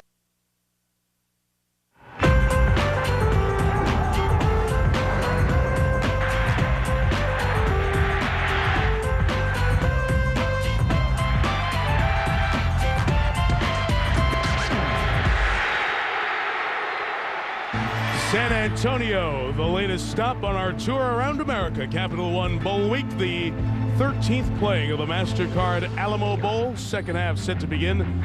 Michigan gets the ball first. Each team a touchdown in each quarter. And Aaron Andrews and Kirk Herbstreit, Mike Tirico, looking forward to the second half. When you look, I thought you made a great point as we were in the middle of that second quarter, that the first half was a microcosm of both teams' seasons, the up, the down, and now try to bounce back from the poor spot that each team has hit. Yeah, I think this first half, both teams had faced some adversity, very similar to the way they did throughout the year. And you think about Chad Henne and Michigan, what they went into early in the game. If you didn't see it, boy, this game started fast for Nebraska. Took advantage of some emotion, jumped out to a 7-0 lead, and it was this 3rd and 10 scramble by Henne, while the momentum was favoring Nebraska, that turned the tide and set up that touchdown pass to Eckler. Nebraska then, it seemed like the momentum was going in the other direction. All of a sudden, Michigan comes up with a big turnover. They go up 14-7, and before half, Nate Swift goes into the end zone to tie this game up. So both teams hit some adversity. Both teams fought through it, as you said, kind of the microcosm of the way they've faced that adversity throughout the year and come out positive on the other end. Really, you said it. I was just repeating your good point. Well, you said it right now. Well, you said say nothing. You said. There you see the numbers. Happy holiday. Michigan only 22 carries and 44 yards. Mark May pointed out that's not what you're used to seeing out of a Michigan team, and credit some of that to good play from the front 7 of Nebraska. Michigan getting the 2 turnovers. Boy, you think about their two scoring drives. They've had short field on both their scoring drives. 30-yard drive and a 28-yard touchdown drive. Steve Preston taking a couple yards deep in the end zone and bringing it out. Return out to the 27-yard line. Nebraska players shake it up on the tackle, and while we have a second, let's go down to Aaron Andrews. Hey, Mike, I had a chance to speak with Michigan head coach Lloyd Carr on his way out from the locker room, and he echoed the same sentiment as Mark May and you guys up there in the booth. He said, what a poor job we did on the ground game. He said the adjustments here for the second half, we've got to find a way to counter Nebraska's front seven. He said, I thought these guys were injured. Up to you guys. All right, Aaron, thank you. Tyler Fisher was the player who was virtually wiped out on that hit as he's helped off the field. Watch this. Watch Cadavy, 47, come right through. That's the way you start off the second half. Send a message. Breaking the wedge up. Some hard collisions on that one. Ball back at the 22. Mike Hart runs for 3. They're right there. You see that extra yard and a half? He got it out to the 26-yard line. Squirm it out. That's what Mike Hart does. He never, ever stops. His feet are always going. That's what they've missed all year for the most part. He has not been healthy with the exception of maybe a game or two, and he's been fighting injuries. Look at him, Mike, you're right. He stays low, powerful, low center of gravity, great balance, great vision, and the most important thing, the intangibles that he brings to the table for this Michigan team as a leader, just as a true sophomore. 2nd and 7. Chad Henne, also a true sophomore, had to get rid of it as he was about to get hit. Hart was in the neighborhood, so no intentional grounding. Adam Ickes comes up with the pressure. Adam Ickes on the defense. Like Nebraska has an attitude going for them tonight with their front seven. I think they're tired of hearing about how they don't match up well. We're going to find out. This is maybe the best offensive line they've seen all year. They've had to hear about that from their coaches and from the media preparing for this game. And throughout this entire game, they've played with a chip on their shoulder. 3rd down. Henne steps up in the pocket, tries to escape, but could not. Ola Gundro, who made a big play earlier in this game, he held on to Chad Henne, got him to pull out of his shoe, and his play forces a Michigan 3 and out to start the second half. What a way to start this second half for Nebraska. Great coverage downfield. The pressure is there, and there's the man right now, the hour, Kevin Cosgrove, the defensive coordinator.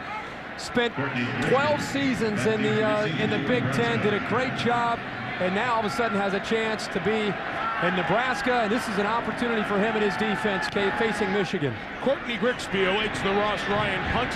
Fair catch signaled and made at the 35-yard line. Punt of 38. Good field position for Nebraska to start this third quarter. Beg your pardon there, Mike. Kevin Cosgrove thinking about 12. It's 22 years. He has been in the Big Ten for a long time, and he made a good point saying, you know, second year, not only do the players understand what I'm trying to get out of them the second year, but we're understanding the Big 12 a little bit better as a staff. And some of the tendencies from some of the teams in the style of football and how different it is from the Big Ten. He said it is very different competing in the Big 12 compared to being in the Big 10. A lot of what Oklahoma does, a lot of the spread that Texas Tech has. Big pressure up the middle, and this is ruled an incomplete forward pass. Fellas. Let's go. Pass is incomplete. Make your call. What pressure from Dave Harris busting up the middle, and it was ruled an incomplete forward pass. Eventually. Pressure this time right up the middle. And that's what Michigan, with Dave Harris, the first half, when Nebraska goes to the empty set, keep an eye on 45, David Harris, because he is coming right up the middle and putting the pressure on Zach Taylor. He hurt his knee his sophomore year. You know, it takes 2 years to get back from one of those ACLs. That's Harris's story. Pressure again. Gabe Watson and Harris with the hit. A flag is down on the opposite side of the field, away from the ball. The pass is incomplete for none. Coverage over there by Leon Hall, who had 2 picks in the first half. But way over on the other side, 45 yards horizontally from where the ball was, we have a flag in the secondary. You would guess defensive hold of some sort, yeah. Yep. But Mike, you're right. You're locked in on up to the top of the screen and looking at the other side of the field. Personal foul. Face mask. Defense number 13. 15 yards from the previous spot. Automatic first down. Grant Mason, former Stanford player, moved over to defensive side. And Mike, for Zach Taylor, that first half, it was kind of an up and down first half because of the pressure. I mean, this is a tough quarterback. He has taken hits all year.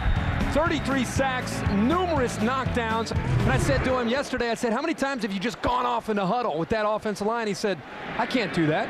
I mean, when I make a bad throw, they're not yelling at me. And he is a coach's son. His dad played at Oklahoma, was a coach at Oklahoma, a coach at Kansas State.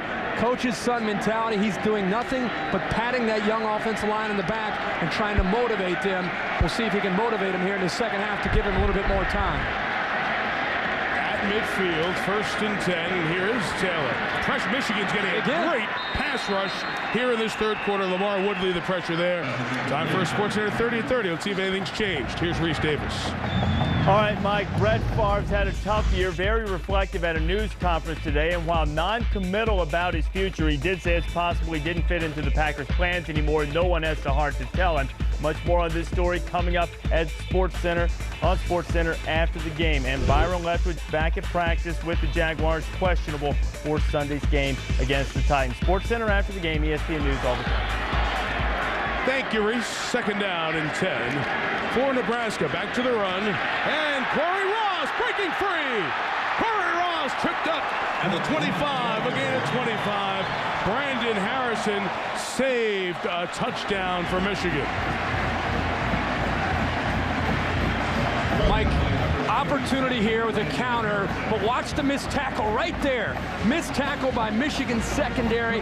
Behringer had an opportunity in the angle, but Corey Ross behind the big offensive line, and between his size and his power and explosiveness, it's very tough for those safeties who are coming up fast to contain him. That time he ran right by Behringer, who was untouched. You say size, he's hard to see back there. Yeah. At 5'6".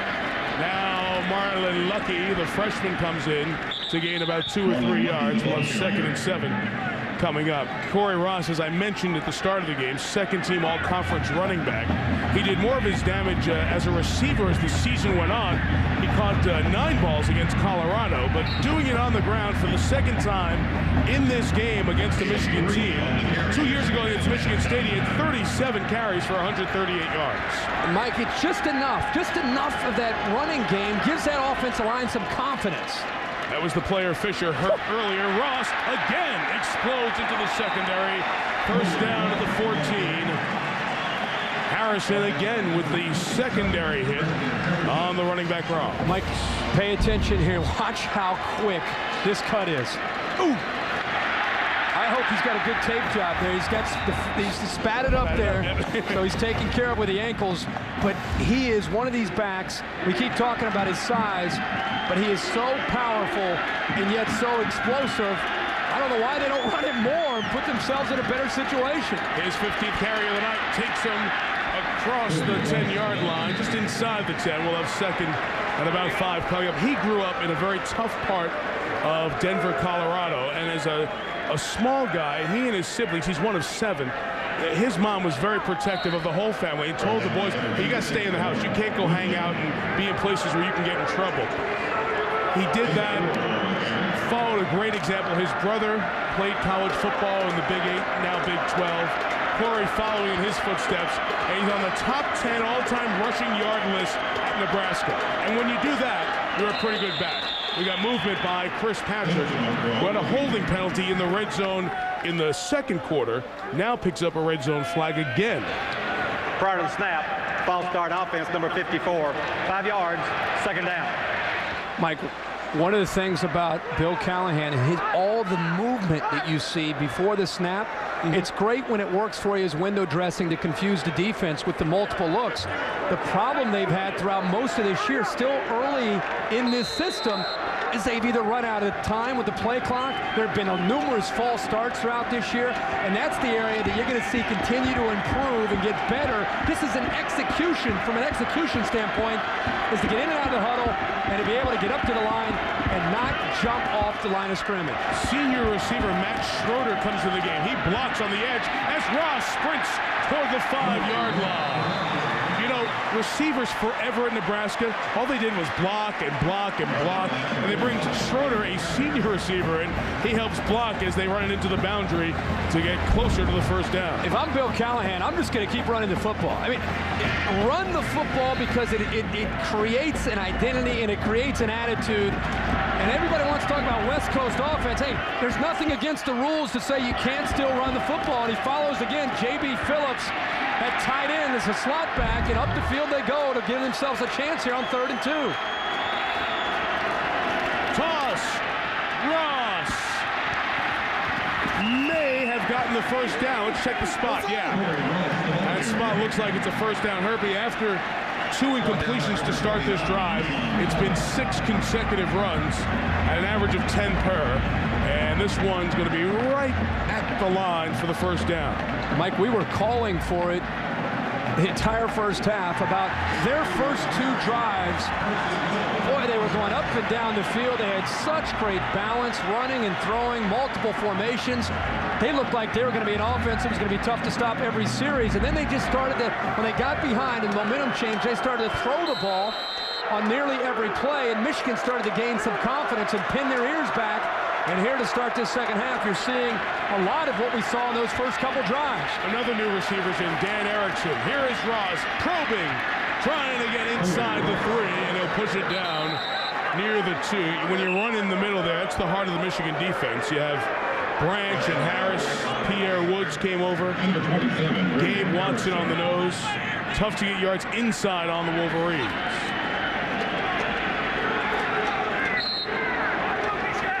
Jim Herman, the defensive coordinator, deeply loyal assistant to Lloyd Carr. Mike, you got to keep feeding the ball to Corey Ross right now. Try to find a seam. They're going unbalanced to the bottom here with a big tackle lined up at tight end. Seppo Eguarai moves that way. Here is Taylor throwing for the fullback. Todd incomplete and through his hands. Dane Todd didn't carry it all year. He caught it 8 times. Brilliant young man, a 4.0 academic All-American student, biological sciences. He's honored at Nebraska with, I think, one of the great honors for a football player at this school, the Brooks Behringer Scholarship. It's been 10 years this April since the Nebraska quarterback from the great run in the late 90s was tragically killed right around the weekend of the NFL draft in a plane crash. Scholarship in his name honors a great player. 3rd and goal. Taylor throws to Nunn. Did he get it? Yes! Touchdown! Certainly we'll take a look at it. Leon Hall on the coverage. But the official says that Nunn scooped it before it hit the turf. And Nebraska takes the lead. Mike, you see this in the NFL and you see it with the college teams. This is a fade stop. The ball is purposely thrown to the backside. Close call there, very close. We'll take another look. But the ball, the reason it was underthrown is that's the way the play is designed, to throw it away from the corner to give Nunn a chance. Under review. Buzzer comes in. Play is stopped. For the life of me, I don't understand. Stop the game if it looks close live. I don't understand why they wait on touchdowns. How about Coach Carr? Lloyd Carr took a timeout to try to give them more time to look at it. I don't blame him. This has been going on. Yeah, this has been going on all night. But I don't. We've seen 2 or 3 times tonight where there have been close calls. From up here, you can see it. You would think at the very least they'd take us another look without Lloyd Carr having to use a timeout. That first angle that we saw gives you an idea. It might be a catch, you don't know. Sure, but it's at least worth a look. If it's a touchdown, and that's the rules of the game, don't mess around with what would be a score. Here'll be a really good shot here. Now the play is being reviewed. It would not have been if Carr didn't call timeout. Isn't that a shame to have to waste a timeout to get the review? The ball is touching the ground while he has contact, so that should be an incomplete pass. Right. Here's a great look at it. Yeah. Ball slid through. Yeah, it's sliding on the ground. Ball hit the ground. If you talk about this replay rule, and we're using the Big Ten system in this game and all the bowl games this year, the system needs to be standardized. And the officials are very careful about not slowing the game down too much by overstopping it to review, because people get very antsy when every little call is reviewed. But if it's a scoring play and for a second you think it's questionable, call down and stop the game. Well, Leon Hall had an interception in his knee. We could see from here that his knee touched. He returned it for a touchdown. They called it a touchdown. Finally, they came back and said that okay, he touched, but at the very least give it a look. It's a shame that Lloyd Carr has to waste a timeout to get the officials to realize the importance of taking a look from upstairs. Unlike the NFL, you don't get the timeout back if the challenge is upheld. Secondly, it was Carr's move to get the official on the near side in the Michigan-Penn State game to call timeout, which is the rule that changed 2 years ago, that allowed them to put 2 seconds back on the clock of that game and allowed Manningham to catch the game-winning touchdown in Penn State's only loss of the year. Plus, it's given Lloyd a chance to get in the ear of Grant Mason and some of the other defenders. Besides giving up, making sure the officials are doing their job, he wants to make sure his defense is waking up and coming up and playing some better defense. But, Mike, you bring up a great point. I think it's the next step with instant replay. This is the first step. Each conference had their own look. This is going to be overturned because he asked where the previous spot was, if I read his lips, and it was 3rd and goal, so it's going to be 4th and goal. Well, it almost has to be with that look, but I think it's a great idea to take it to the next step. Each conference, everybody get on the same page. When you watch these non-conference games, there's so much confusion. What's the rule? Who has the red flag? Who doesn't? How do you stop it? Who can stop it? I think the next step, hopefully, will be universal. Every conference will have the same look and the same rules that will apply. Well, nice job in the truck, guys. They have blown up the picture so you can get a much better look at the ball, clearly sliding out of the control of his 2 hands. Just think of the word having control of the reception. He never did. Zach Taylor's asking what it is, and the referee will tell everybody all at once. It'll be 4th down. After reviewing the play, the ball hit the ground. The pass is incomplete. It's 4th down. Well, it's worth the timeout. It's a brilliant job by a coach. Yep. Brilliant job. Well, if the officials aren't going to make the call, you've got to take advantage of your timeouts. It saved them, for now, it saved them a touchdown. We'll find out what happens. So the unit that was on to kick the extra point will come out and kick an extra point-sized field goal. Nunn did a great job of trying to hide it and sneak it in. But you could clearly see on that picture that was blown up by our director, Mike Schwab, and the rest of the guys in the truck, that ball slid across the field.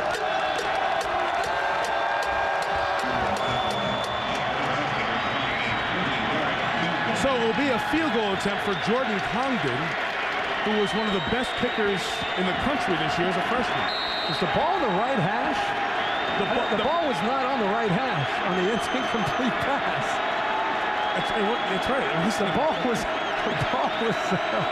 a 20-yard field goal attempt for Congdon.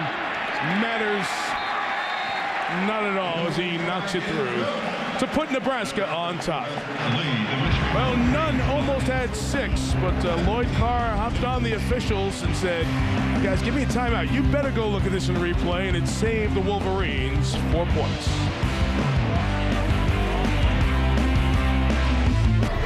Congratulations to Derek Fox, the president, CEO, Joe Lynchson, the chairman of this year's MasterCard Alamo Bowl. These guys put on a terrific week here in San Antonio. They try to kick away from Breaston, and they succeed as the return is brought out, except Carl Tabb has pretty good speed of his own. And the former River Rat at Huron High School in Ann Arbor, about 7 miles away from the Big House, with a nice return near the 40-yard line.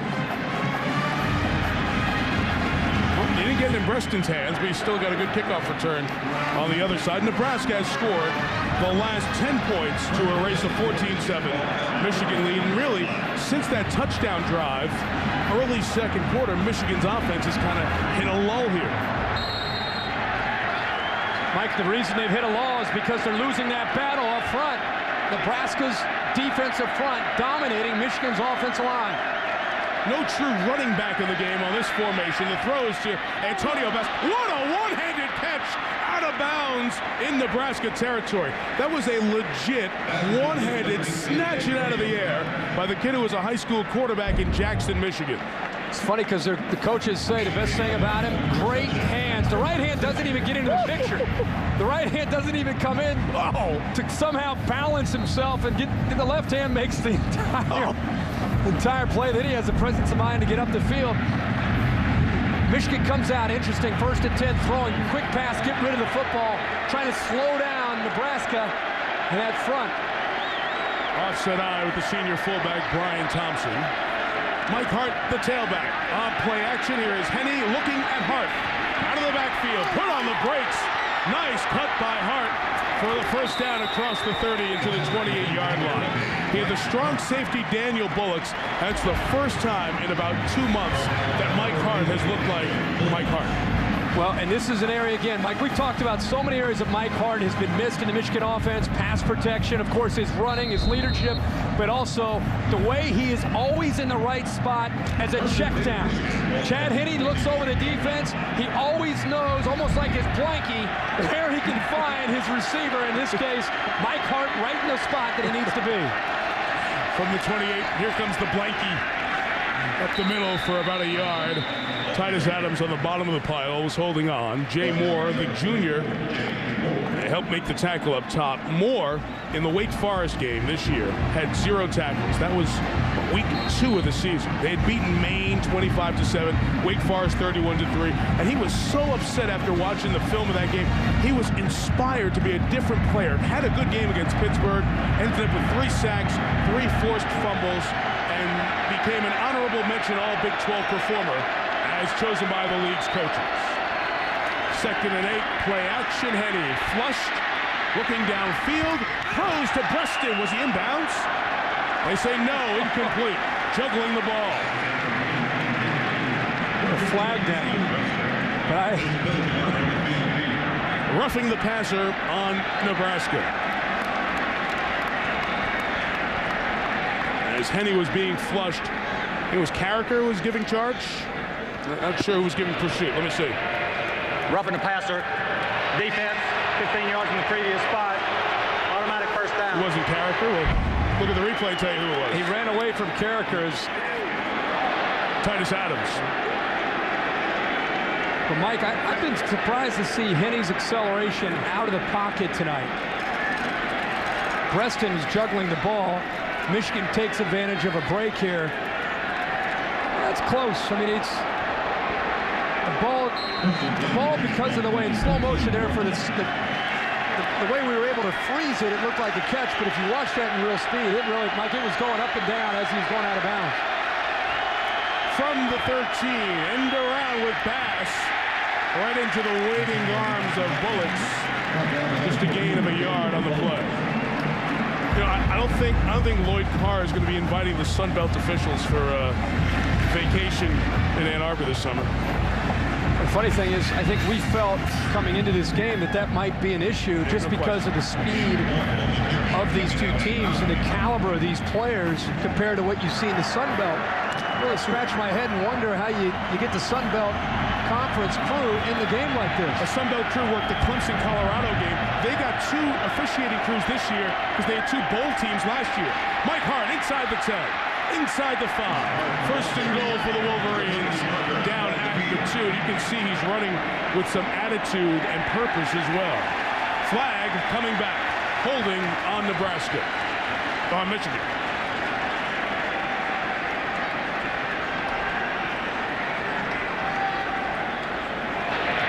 Holding, offense number 67, 10 yards, replay 2nd down. On Matt Wentz, 1st and 2nd team all-conference performers voted by the media and the coaches this year. Wentz, a part of an offensive line that's been banged up this year. Mike, well, he locked in, and once he locked in, I think his hands just got caught up in the jersey. He's on his way to a pancake block, but the officials that time called it for the hold. Actually, a good call. Quick huddle here by Michigan, in and out of the huddle. 2nd and 18, 4 receivers left, deflected in the air, and it's an incomplete forward pass. Good job reacting by Carricker, the defensive MVP of this team, who might be looking to go to the NFL early after this game tonight. Carricker's size, keep in mind he's lined up as a defensive end. He knows right away, you know what tipped it off was the way Henne was getting to the line and the way there was urgency coming from the Michigan huddle. He realized that it was an unusual formation for Michigan. He thought maybe something's going on out here quick, so he just decided to take off toward those 4 receivers. He comes out, 3rd down. Henne adjusts the play. As you see, there's lots of time on the play clock. Pressure picked up, throwing for Manningham. He caught it. Touchdown, Michigan.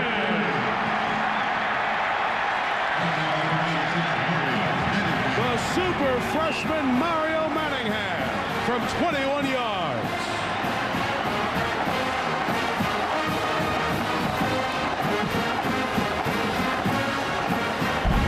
Mike, Courtney Grigsby never turned his head to see the football. By the time he turned, the ball was in the hands of Manningham for a touchdown. As a corner, when you're beaten, you've got to be able to catch up, be able to get a feel for the receiver's hands and turn at the very last second and knock the ball away. It's hours and hours of practice in those one-on-one drills. And that time, Grigsby beaten by the freshman Manningham. Rivas with the extra point. They've had terrific receivers over the years, recently even. Ty Streets, Marquise Walker, Braylon Edwards, Jason Avant currently on this team. Manningham is the next in line. Michigan leads. Beautiful look at this great city, San Antonio, Texas. As we head through the final days, the home of the NBA champion, San Antonio Spurs. Chad Henne, 3 touchdown passes tonight. That ties an Alamo Bowl record held by Drew Brees of Purdue, Michael Bishop of Kansas State, and Dave Barr from Cal. Barr did it in the very first Alamo Bowl back in 1993.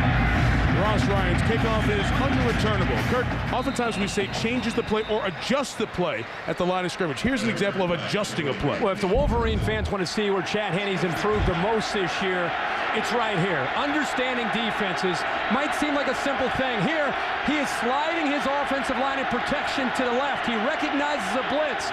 Great job of recognizing that by Henne. Look at the offensive line, give him time to throw, and then it's a matter of executing between Henne and Manningham. But it all started with Henne recognizing a blitz package and sliding his offensive line to the left-hand side.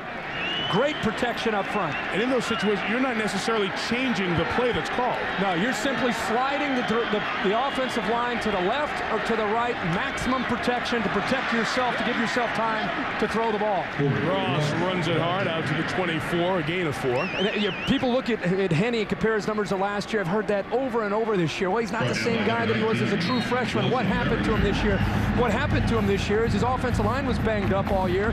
His secret weapon in the backfield, Michael Hart, was banged up for the most part. They lacked continuity because of those injuries. And if anything, he found himself forcing the football in at times, maybe trying to do too much.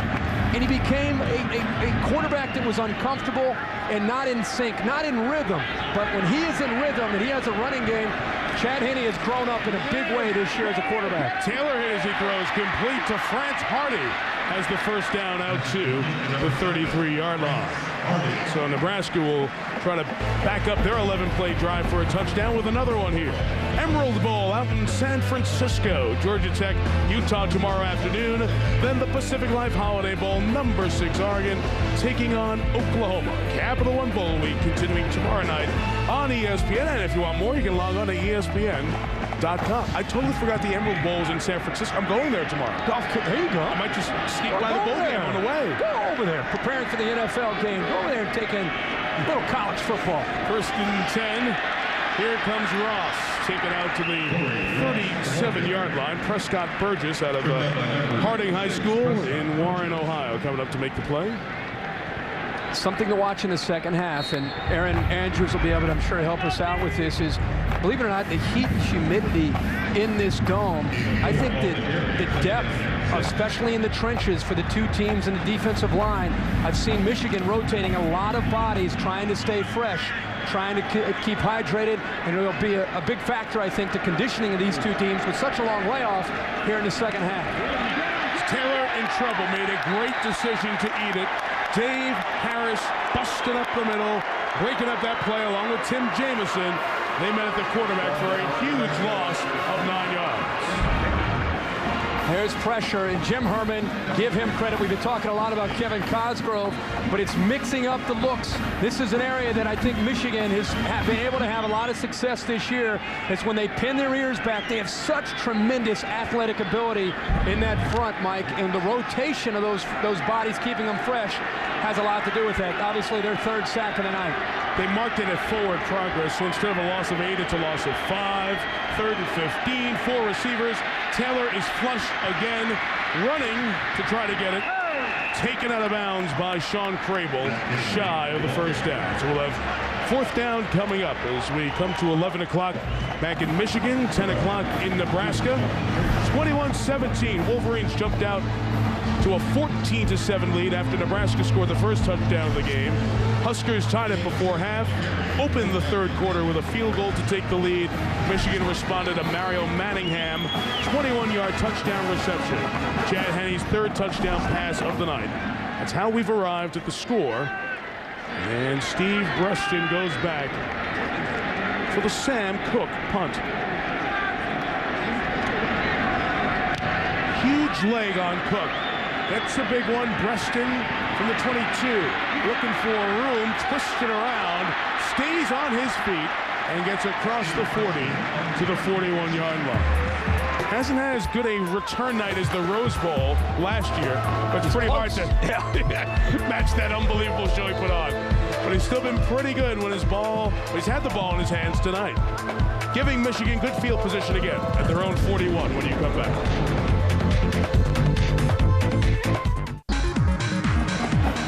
Terrific run of games available in high definition throughout Capital One Bowl Week, and the BCS games on ABC also in high definition as we move forward through this next week. And ESPN's Monday Night Football next year will certainly be there as well. What a great watch that final Monday night game on ABC was the other night. Alan John and the guys, a wonderful job. From the 41, Henne, complete to Bass, out of bounds at about the 48. Aaron, how warm is it getting down there? You know, I'm all right, guys, if you're just asking you look me. good. Hey, thanks, Herbie. But let me tell you, I just actually talked to Nebraska's athletic staff, and Bill Callahan, Herbie, must, be a genius because he exactly said what you mentioned. He was stressing to his team to get hydrated last night, and even in the dressing room today, they were taking some Gator Lights, which is actually some sodium and potassium to help hydrate them. They've got the cups full over here. They've been urging the players to drink. I mean, it's been warm here in San Antonio, and it's December. What, it was in the 70s? Yeah, record heat, Aaron, to the point that fires have been a big problem down here in Oklahoma and Texas this week. Manningham on the go route. Brixby with the coverage, incomplete. We'll have 3rd down and 2 coming up. The temperature hit 80 today. Oklahoma and Texas and other areas here in the Southwest have had problems to deal with fires, even hitting some residential neighborhoods over the last few days. Mike, Michigan staying on the aggressive side as far as the play calling goes.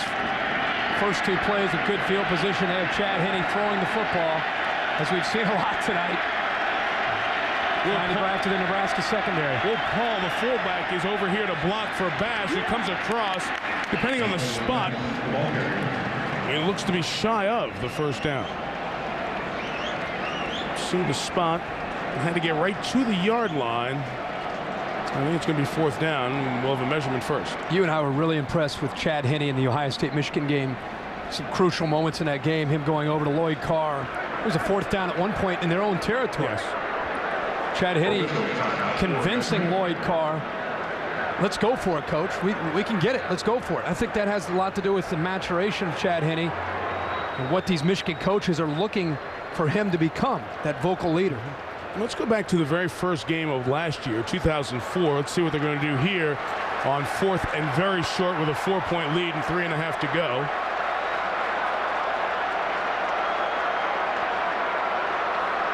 Interesting decision time. They're going to go for it. It's that way. Go back to the very first game. Matt Gutierrez was going to be the starting quarterback, injured shoulder. Chad Henne comes in as a true freshman and starts. He started every game since. From between Harrisburg and Philly, his personality is not to be a vocal rah-rah guy until he's earned the respect of his huddle. And he's doing that and stepping into that role a little bit more. He's big at 6'2", 226.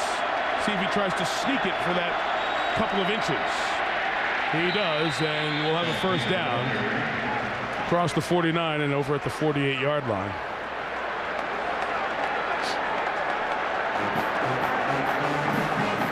Seeing more and more of that. You know, a lot of big games where you see coaches this year in college football going for it in big games in their own territory. The Notre Dame USC game, that happened a couple of times. Charlie Weiss and Pete Carroll saying, oh yeah, if you're going to do it, I'm going to do it too. Using the size of these quarterbacks at 6'2", and Chad is impressive in just his demeanor and his calmness about him. And you better have a good demeanor about you to play this position at this school. From the 48, first down. And he throws pass again, very active in the second half. Gain of 3 out to the 45. And Kirk, we talk about it all the time. It's just been a direct pipeline from Ann Arbor to the NFL for quarterbacks. Elvis Gerback, Todd Collins, Scott Dreisbach, Brian Greasy. Here you see the list there. Tom Brady. Some guy named Tom Brady. Oh, by the way, 3 out of 4 titles. Sports Illustrated Sportsman of the Year. Drew Henson and John Navarre. Great story about how this quarterback run got started with Elvis Gerback, because it was almost Rick Meyer there. From the 45, Hart found an opening, room to run for Mike Hart into the secondary. Gain of 19, Reuben Riley and Jake Long with big blocks to spring the sophomore running back from Syracuse. Mike, good blocks up front. Finally a chance for Michael Hart to not have to create. Look at Matt Lentz, 67 on McEwen. What a block right there to set it up and to get Hart into the open field. It's been so long.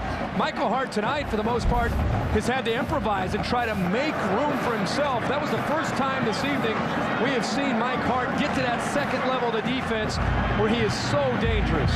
11 carries, 45 yards. As we saw earlier in this quarter, no true running backs in the game in this formation for Michigan. Henny throwing incomplete for Bass. It was well covered by Ickes, and a penalty marker comes down after the play.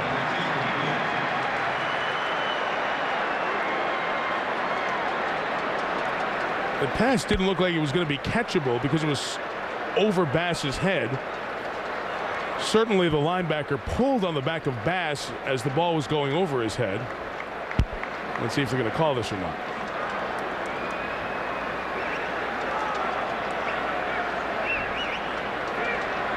Michigan coaches did a nice job of helping the Sun Belt officials make the call there. Bill Callahan's trying to tell these guys it was tipped.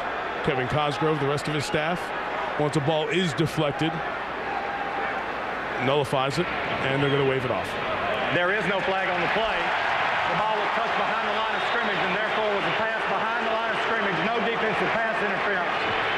It's second down. The Michigan staff, Terry Malone, the offensive coordinator, and Lloyd Carr wanted a face mask call on it. The official over there is saying he was pulled by the front of his jersey.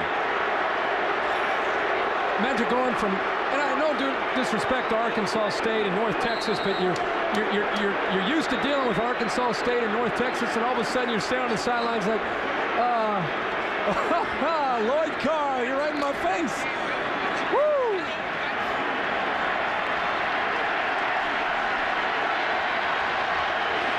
Our friends down the Sun Belt, happy holidays. 2nd and 10 from the 26. Here is Hart trying to get to the edge.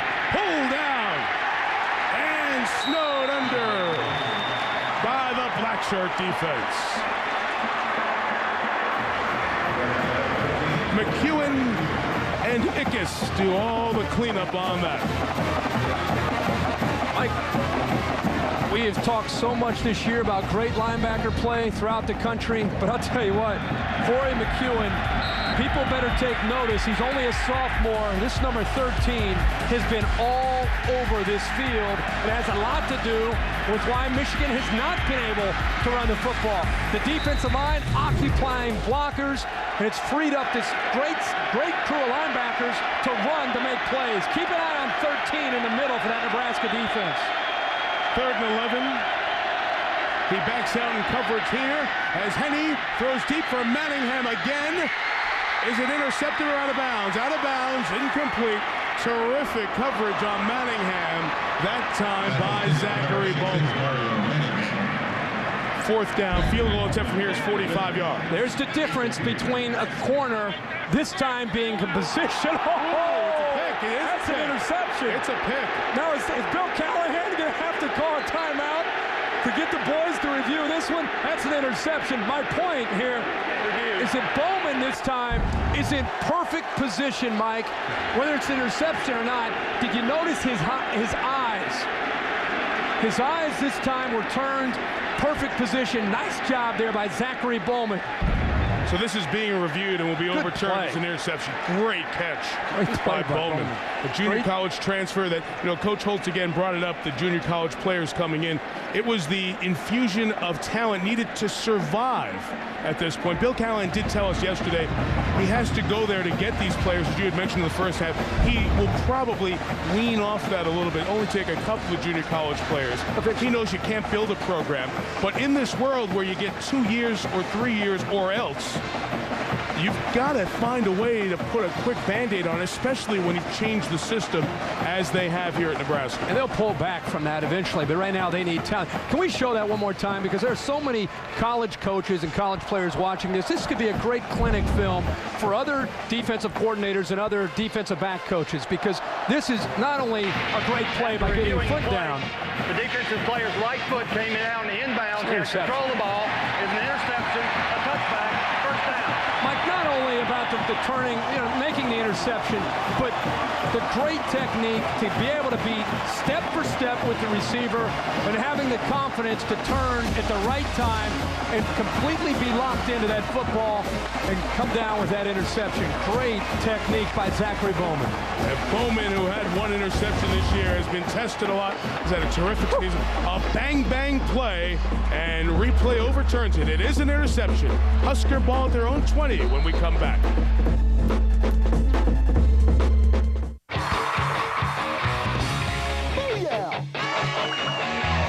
A different kind of New Year's Eve countdown, 11 p.m. on ESPN2.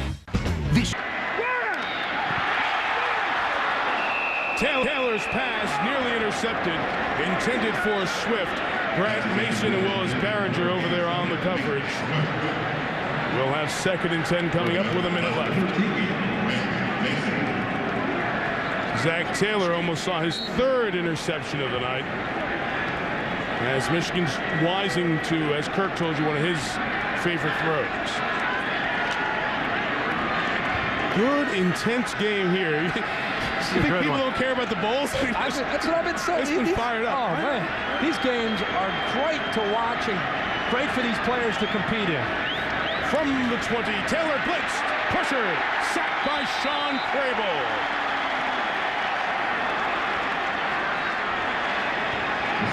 I got to go back to the importance of run. Why are they going away from running Corey Ross?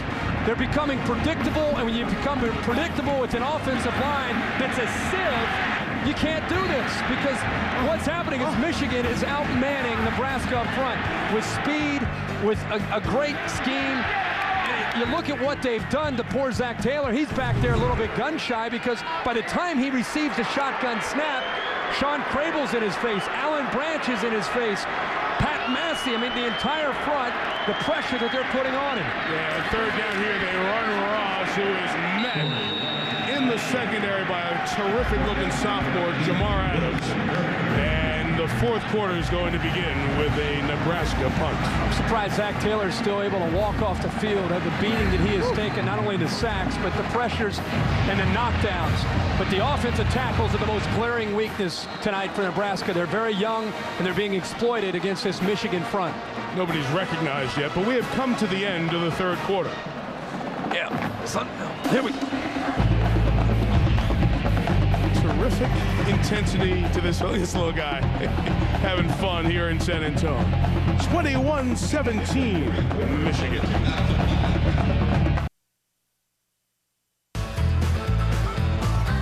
Hey, if you're going to come to Texas, if you didn't bring a 10-gallon hat, Stetson hat, there are some available. Is that a Wolverine? What is that? I don't know what that is. Do you know the Wolverine and the Badger are in the same animal family? Yes. You didn't know that? Oh, yeah. Okay, is that like Big Ten 101? Yeah, you gotta know that. If you've been a captain of a school in the league. Off we go to the fourth quarter with Aaron Andrews and Kirk Herbstreit. Mike Tirico, glad you're with us. The Fiesta on the River this final week in December, the 2005 MasterCard Alamo Bowl. Michigan leads 21-17. Steve Breston awaits a very nice high kick. And a terrific hit that they say was illegal. Wow. I don't know if that was Andrew Shanley. It was Shanley. I thought that was perfectly timed by Shanley, but let's wait and see on that terrific kick. Collar rule's out, right? Yeah, the halo, 2-yard halo. It's been out for a couple years. Yeah. Okay. They're discussing it. It was so close. Bang, bang. Again, the speed of the play looked like it was perfectly timed. And there was no interference with the opportunity to catch the ball because he caught it. Yeah. The kick just looked like good coverage to me from up here. Kick catch interference. Contact against the kicking team. 15 yards. First down. Bill Callahan's making a very good point. He's exactly right. How can you interfere with catching the kick when you catch the kick? That's the old halo rule. It's no longer in effect. It's a hair call, but Breston has to bail out to catch it. It's only going to cost him 15 yards, so it's not that big a deal for Nebraska. Oh my gosh. The name of the penalty is kick catch interference, and Michigan will take over at the 47-yard line. Tough night. Tough night.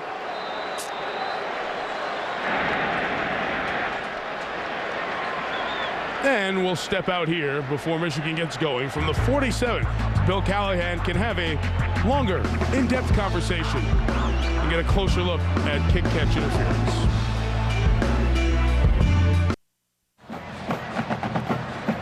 Bill Callahan still asking Jim Jackson for explanation of the rule. Kirk, I know it's been a month since I've been reading to you late at night, but here we go, buddy.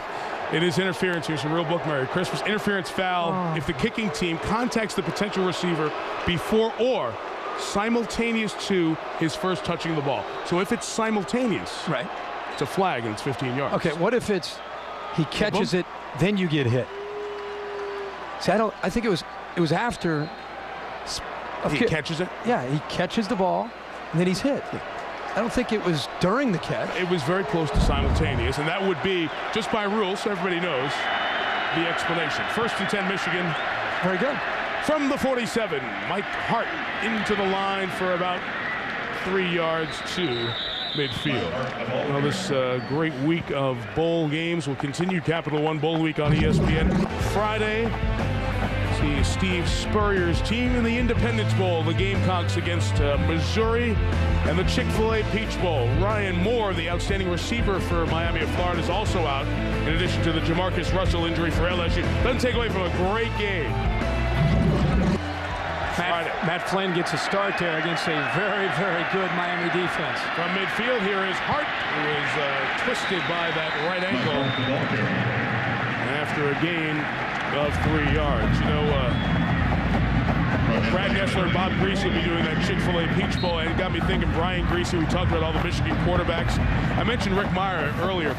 Bo Schembechler was the Michigan coach, and recruiting Rick Meyer in Indiana during a game in 1988 happened to be in Meyer's house during Monday Night Football. And Dan Deerdorf, one of the great Wolverines, was announcing on Monday Night Football. And Jim Harbaugh, Michigan quarterback, was starting the game. Henny takes a timeout here, so Michigan will use its second timeout. They'll have one left. So Harbaugh's making the start on Monday night. Deerdorf's doing the game on TV. That's great. Pretty for good Bo. opportunity. That's a home run. You put the game on in the Meyer house. So here you go. We're watching. He ends up saying, well, here's Jim Harbaugh. Do you know, and I guess he was working with Al at that. I think Al and Frank Gifford. You know, guys, no Michigan quarterback has ever thrown a touchdown in the NFL. And this is while Bo's sitting there with Rick Meyer. It's like not the best timing in the history of the world. Well, it worked out great. Rick Meyer goes to Notre Dame. Elvis Grbac goes to Michigan and starts that long run of quarterbacks that we showed you earlier. And it's one of the reasons that Chad Henne wears a different microscope. Because you've had all these guys go right to the NFL, now Chad Henne has to walk into that position and maintain not just the tradition of the most wins in the history of the sport, 849, but those 7 guys who've come before you as well. I asked Chad, growing up in Pennsylvania, looking at Penn State, looking at some other schools, why Michigan? And he said the obvious answer was not only the academics and a great school, feeling comfortable there, but let's face it, the way they turn out quarterbacks, they send them up to the next level. They prepare quarterbacks for the NFL. That had a lot to do with why Chad Henne ended up going to Michigan. 3rd and 4, pressure is picked up. Henne throwing for Avant. Did he bring it in? Oh, what a catch by Avant at the 21. Gain of 26 for the senior. Mike, in this offense, Mike Harden, especially his receivers the last couple of years, it was Braylon Edwards, Steve Breston, and I felt a lot of times the guy that gets overlooked is Jason Avant.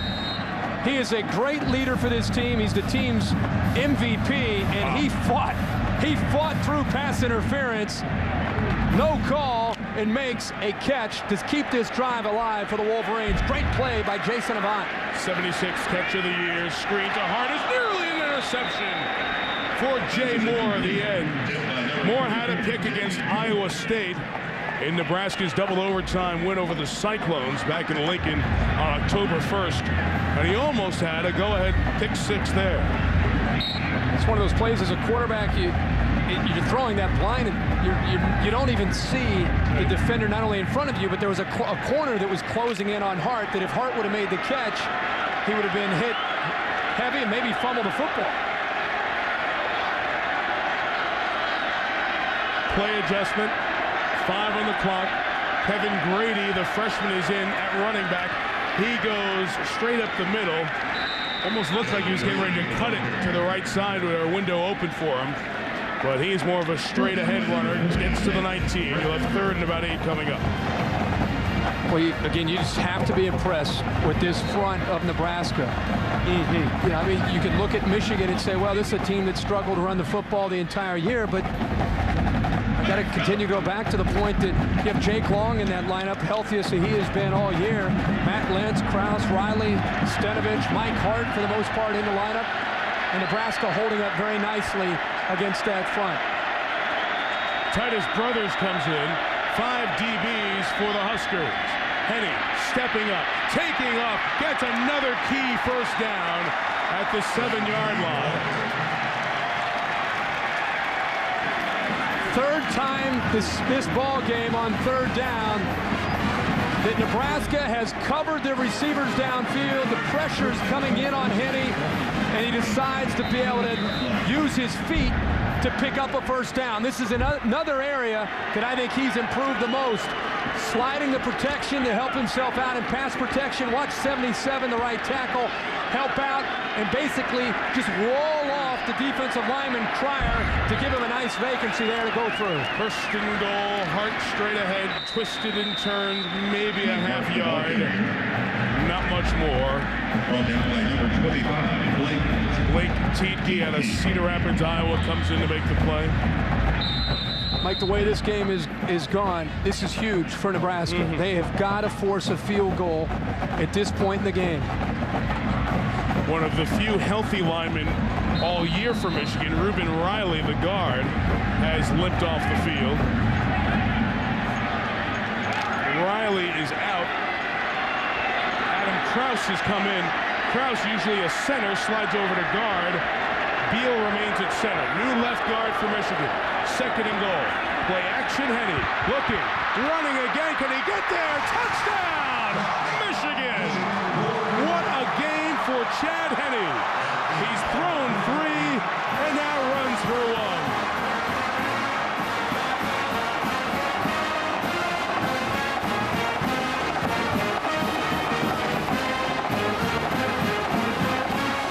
There's another dimension in Michigan's offense that teams are going to have to prepare for next year. Not that you're going to make a living with Chad Henne running the football, but just the recognition from Chad and being able to come off of his receivers and have the confidence to use his speed to get to that next level of the defense, and this time into the end zone.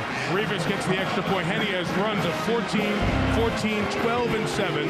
He has 4 total touchdowns, tying Nebraska great Eric Crouch for the most touchdowns rushing and passing advancing in an Alamo Bowl. Michigan plus 11.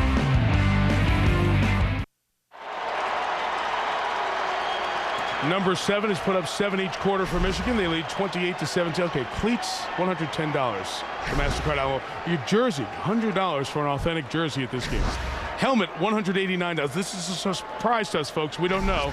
Playing in a bowl game, priceless. Oh, that's MasterCard Alamo way. Get it? Yeah, that was good stuff. There you go. Very good stuff.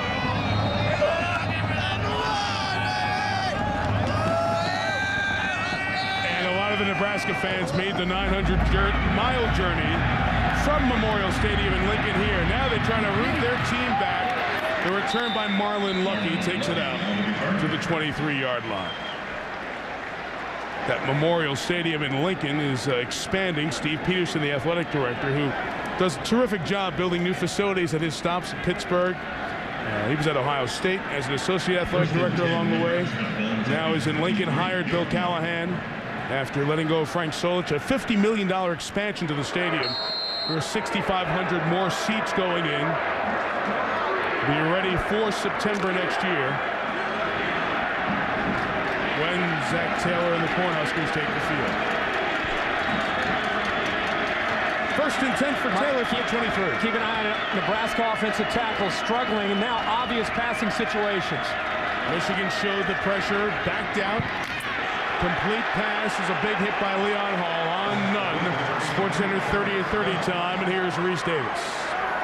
All right, Mike, Brett Favre was non-committal but reflective when talking about his future in the NFL. He even said that perhaps he doesn't fit into the Packers' plans, but no one has the heart to tell him. Much more on this story coming up on SportsCenter after the game. And the King, Sharif Abdur-Rahim, will have his mouth wired shut for 6 weeks after having surgery to repair a broken jaw. SportsCenter after the game, ESPN News right now.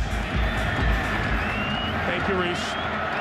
2nd down and 9. Taylor pumps to the left, comes back to the right. He is hit. And again, this Michigan front doing a terrific job. Rondell Biggs that time comes in to get the smack.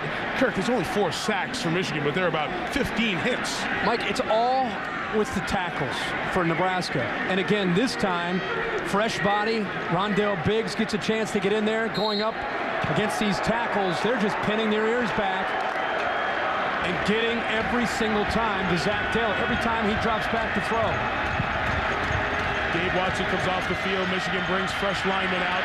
Taylor has nobody open. Doesn't matter who's in on defense. Taylor's just getting pounded here.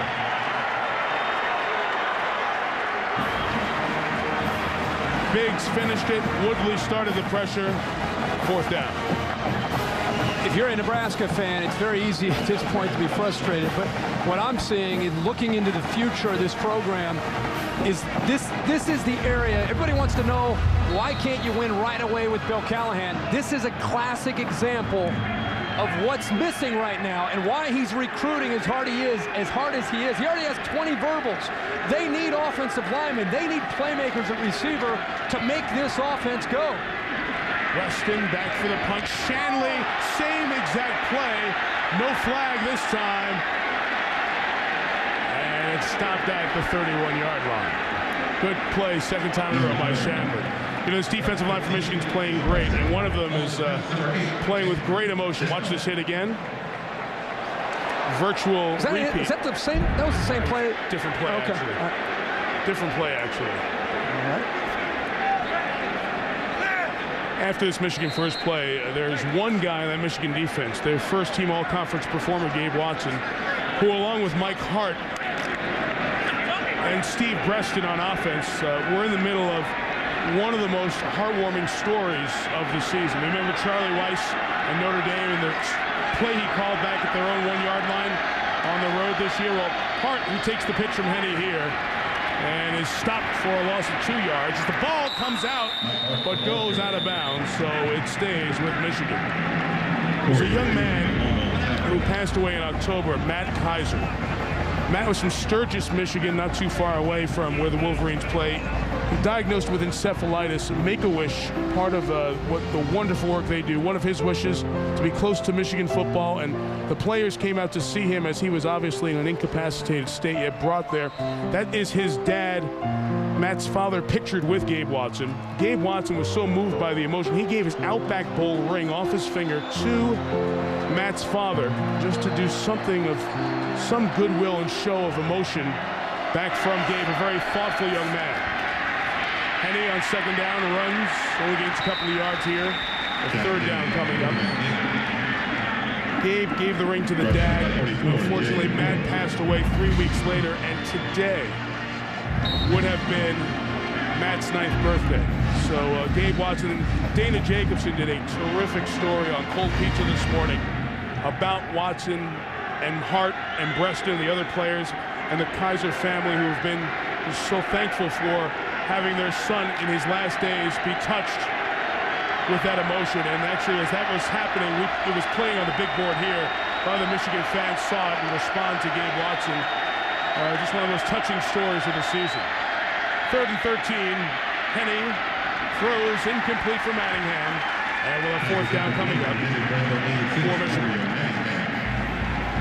Mike, and if I understand the story right, this happened clear back in early part of October, right? October. Now, what I love about that is Gabe Watson in Michigan, they weren't looking for a lot of fanfare. They weren't looking for, boy, look at us, look what great guys we are. This is just something from the heart. And for Gabe Watson to be just overwhelmed by that family. And you see he has 9 and Matt written on his left wrist there, taped with thoughts of Matt before this game here tonight. Just, it's great to hear those kinds of stories because you always hear about the other side of the spectrum. It's great to hear Gabe Watson and that entire Michigan team getting involved tonight. Courtney Grigsby tries to set up a return that Nebraska desperately needs. Grigsby gives him great field position.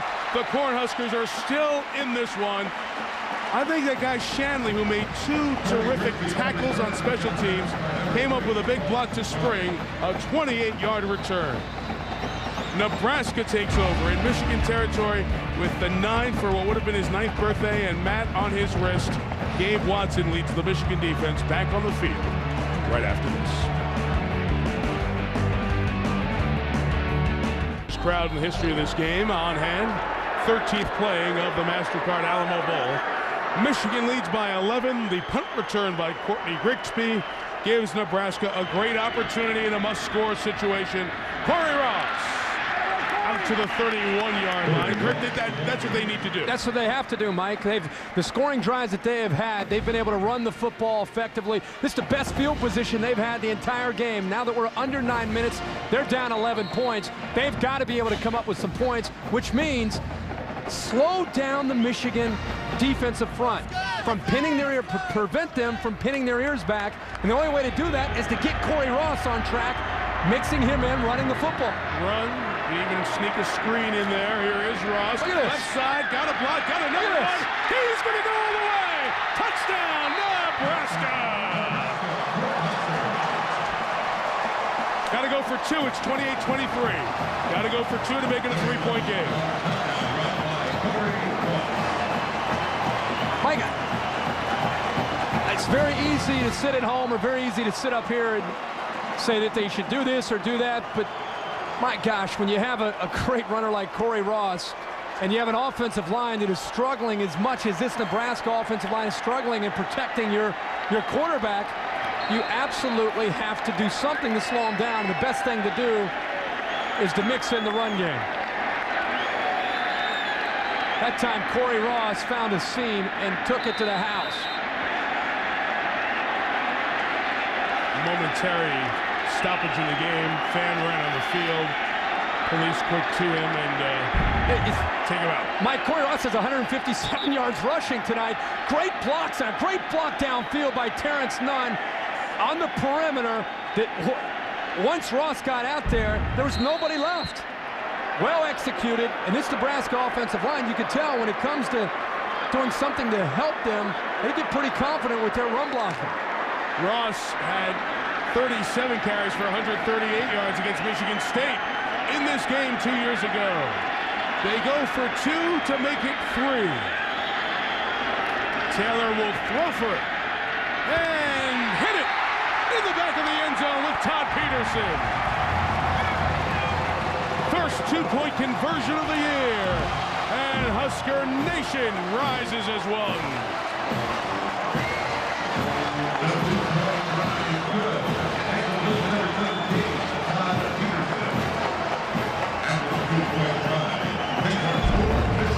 It's about throwing to a spot for Taylor.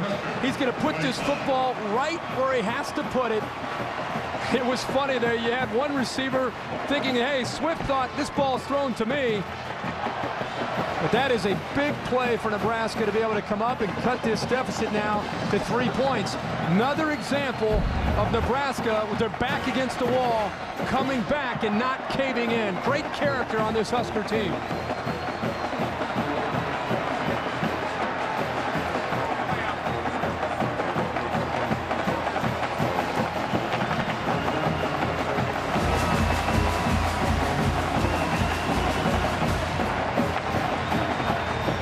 Good atmosphere. Great scene. Yeah, sorry folks can't be here with us. Let's just soak up a little bit. You see the SportsCenter bottom line in. SportsCenter will follow us after the game.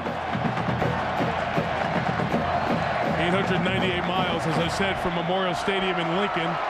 They've got most of the folks here 1,480 miles away from the Big House, where Chad Henne and Michigan had so many close games all year that on both sides of the ball, if they said it once to us in preparation for this game, they said it 30 times.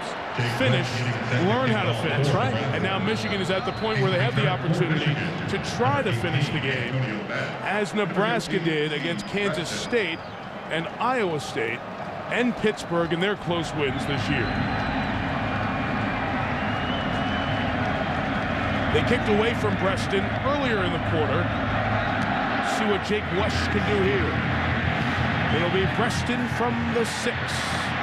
Has the left side with a cut. Tried to set up the block, but good pursuit, not giving up on the play by Nebraska's special teams. Tackled by Ben Eisenhart, the return 28 yards. SportsCenter is on the way as soon as we are done. USC's plan to stop Vince Young. Brett Favre addressing the media. Could we be heading to his last NFL start for Green Bay? And what will happen with NFL coaches? Stuart Scott, Neil Everett standing by. SportsCenter, just like this game, available in high definition as soon as we're done. Got a long way to go here in the Alamo town. Mike, as excited as we are about seeing Nebraska run the football and see them have some confidence, it started with their defense.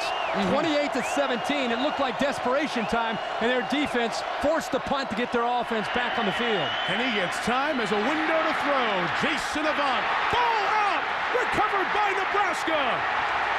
Corey McEwen picked it up. Adam Ickes knocked it out of the hands of the senior Avant. And a huge turnover for the Huskers.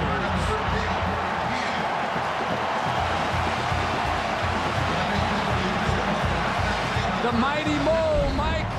Momentum in college football goes hand in hand, and right now, the Big Red Nation is taking over San Antonio. Great play by Ickes when it looked like a big gain for the Wolverines on 1st and 10.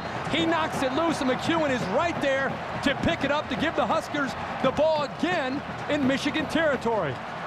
Second turnover of the game for Michigan. Nebraska's given it back a couple of times. And the Cornhuskers take over at the Michigan 48.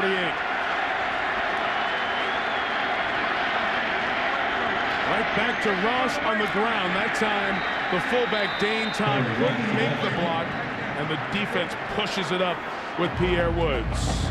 Aaron Andrews. Brought down by number 99. Down on the field. We'll have more on Corey Ross. I'm ready. Hey, guys, by the way, talking to Corey Ross yesterday, obviously Nebraska not making a bowl last year. Corey Ross, one of the co-captains on this team, said that left a huge void. That was something he wasn't used to. He said he felt this year being back in a bowl, going up against Michigan, it's on the seniors' shoulders to end this right and help this Nebraska program set a tone for next year, Mike. What a great opportunity they have, Aaron. Here is Taylor throwing. Double coverage. Is that a reception? No, they say incomplete pass. It stayed in there for a long time, but was never secured by Nate Swift. Prescott Burgess there surrounding him. With the importance of a 1st and 10 play. They lose yardage. Now they have to throw in an obvious down. Now they really have to throw the ball on 3rd down and long. And again, I want you to keep an eye on the Nebraska tackles to see how they do against this Michigan front. See if they're going to give Taylor enough time to throw.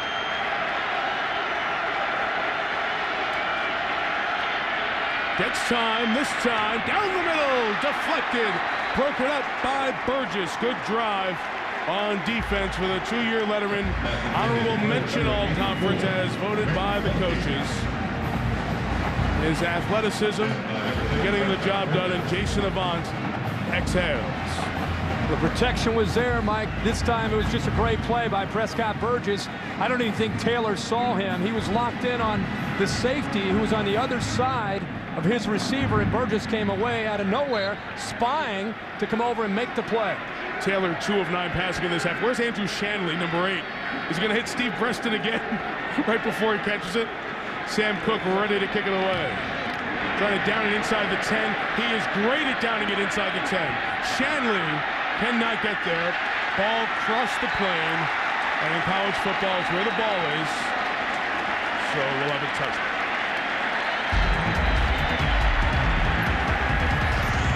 Thought the ball broke the plane. We'll step out. 28-25. Michigan leads by 3. Be right back.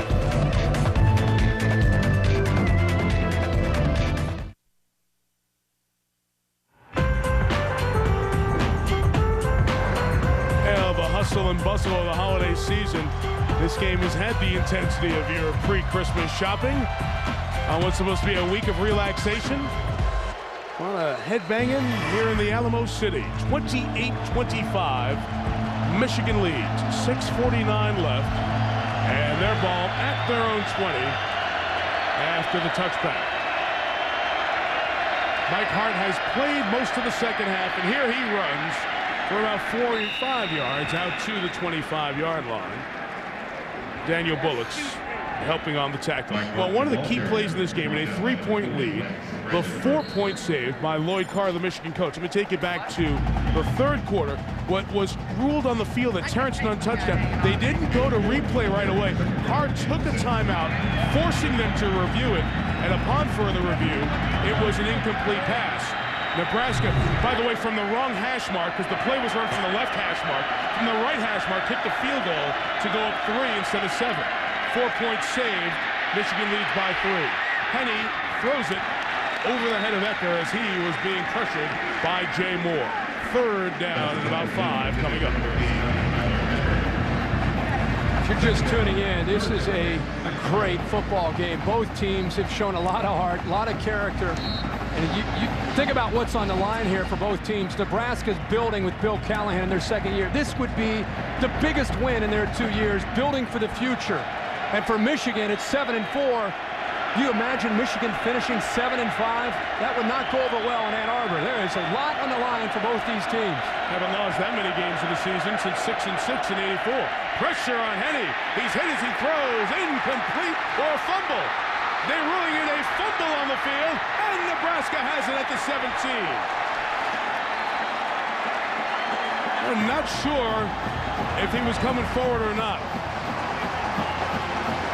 It looked like his arm has reached up. It was called on the field a fumble and a recovery by Nebraska at the 17. We'll see if they review this. Like maybe I'm seeing things. I really thought he was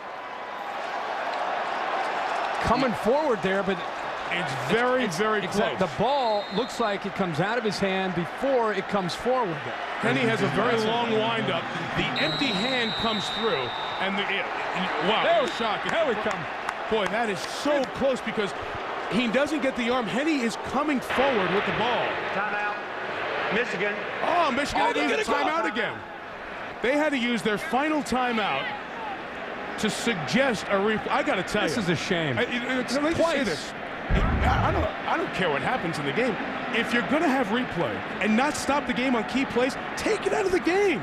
That's why it's there. Take it out of the game. That's why it's there. You're here to help the officials who have a very difficult job. You give them a tool, and then the guy sitting up in a booth next to us doesn't use it. No, Mike, You're exactly right. The whole idea, the principle behind this is when you get to crucial plays that are, it could affect the outcome. It's such a slight margin of error. Check it out. That's why we have it. That's why it's upstairs. And I think that might be a fumble, too. I think the call on the field might be right. I'm not sure. But the fact you said it might be. Right. That's why we got to go look at it. Is Lloyd Carr 2 for 2 on calling timeouts? Timeout. The play is being reviewed. Oh, my gosh. Well, was it a Michigan timeout or a play being reviewed timeout? We'll have to sort that out as well. We heard them say timeout Michigan, and now they will review the play. I hate the fact that we care so much. We get so angry about this stuff. Well, gosh. If we're going to do it, let's do it right. And by the way, I'm glad I'm not on the phone there making that call. Because see, the empty hand shows you that the ball has been taken out right before here. the forward pass, but it's so close. Yeah, I think that. I'd almost have to say that doesn't. The old inconclusive. Yeah. It's a good shot here. Boy, oh boy. The ball is still on his hand as his hand lost control of the football. Yes, he did. I would rule that in replay. If you made me rule off that, you'd say I'd a rule fumble. Yeah, I would. Based on what we've seen, it almost has to be a fumble, but it's still so close. You had to take a look at it. The quarterback's hand had not started forward when the ball was knocked loose. The play on the field stands. It's a fumble. First down. And now, if Nebraska comes back and takes the lead, Michigan will be out of timeouts because they've had to use 2 to get the game stopped to review. And by the way, what was missed in all the chaos is the black shirts. Yes. The Nebraska defense, again, making a play to set up the offense for the 3rd straight series starting in Michigan's territory. And back-to-back turnovers forced by Nebraska.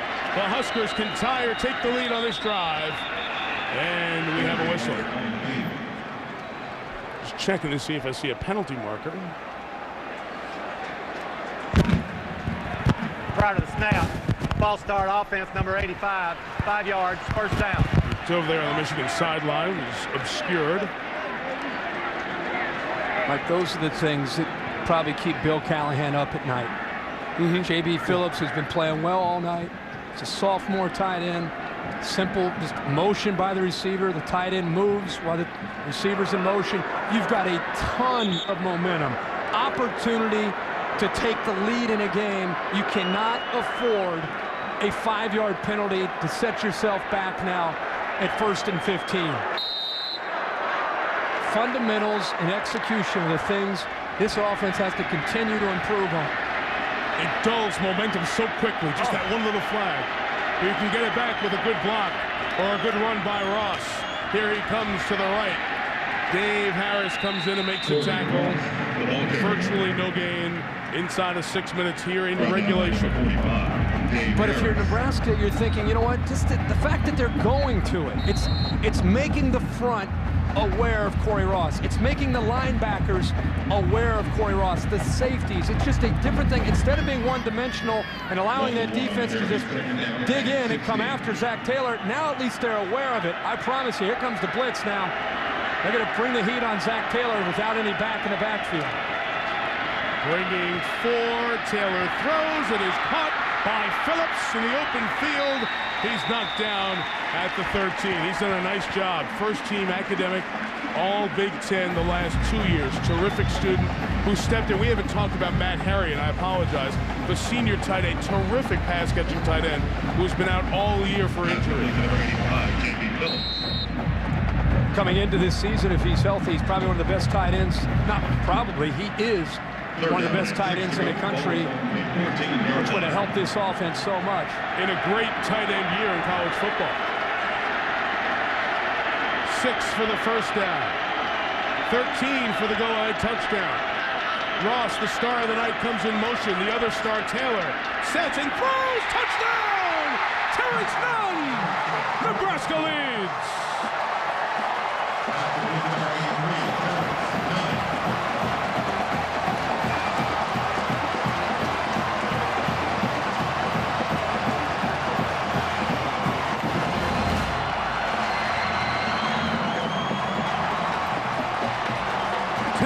Nunn's second touchdown reception on the night. Nebraska has scored 2 touchdowns in 3.5 minutes. Jordan Congdon's extra point makes it a 4-point Nebraska lead. Mike, great execution here by Nebraska on 3rd and short. Harris, keep an eye on Harris in the middle of the field for the Michigan defense. He gets so caught up in the tight end right at the first down line that he gets lost and doesn't see Nunn slip behind him. When you have 2 safeties on the hashes, you've got to be aware of a receiver slipping up the middle of the field vertically. That time the linebacker didn't see it because he was occupied with the other tight end, J.B. Phillips. Big play that time by Nunn, and a great throw by Zach Taylor.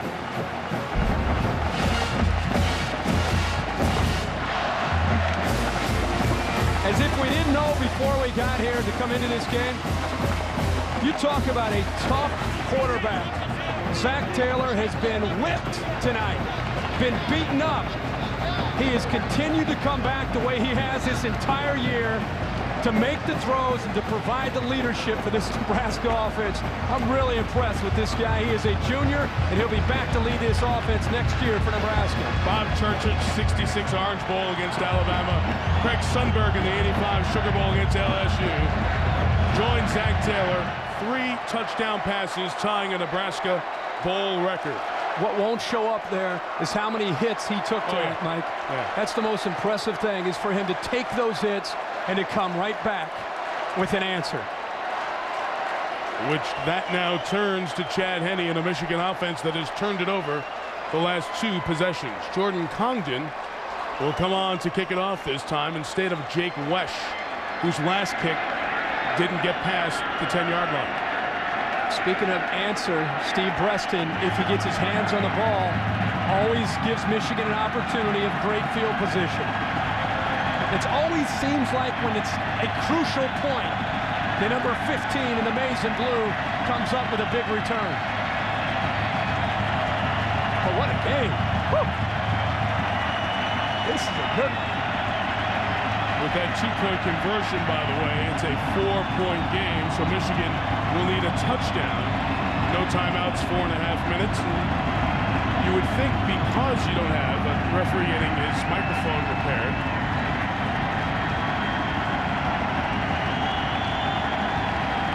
you would think because of no timeouts, if you're Michigan, you have to approach this as your last opportunity to score tonight. Michigan is very familiar with this situation. 6 of their 8 conference games in the Big Ten came down to the last 30 seconds or in overtime. Squibbit to keep it away from Breston. The fullback Thompson picks it up, and Brian Thompson takes it to the 35-yard line. The presence of Breston forces the squib kick. Aaron Andrews has more on the Nebraska offensive start tonight. You guys mentioned how many times Zach Taylor bounced back up after taking all those hits, staying composed throughout the night. That's exactly what Nebraska's offensive coordinator Jay Norvell told us. He challenged him right before the Colorado game, telling him, we need you to be the field general, the field sergeant. We need you to communicate with your teammates like you never have before. And Zach Taylor telling you and I, Mike, yesterday, he loved that challenge. That's why he came to Nebraska. He did. He was ready for it right before that Colorado game. A great 30-3 win in Boulder. All right, here's the deal. 4:24, 65 yards. Michigan out of timeouts. And a first down throw for Avant.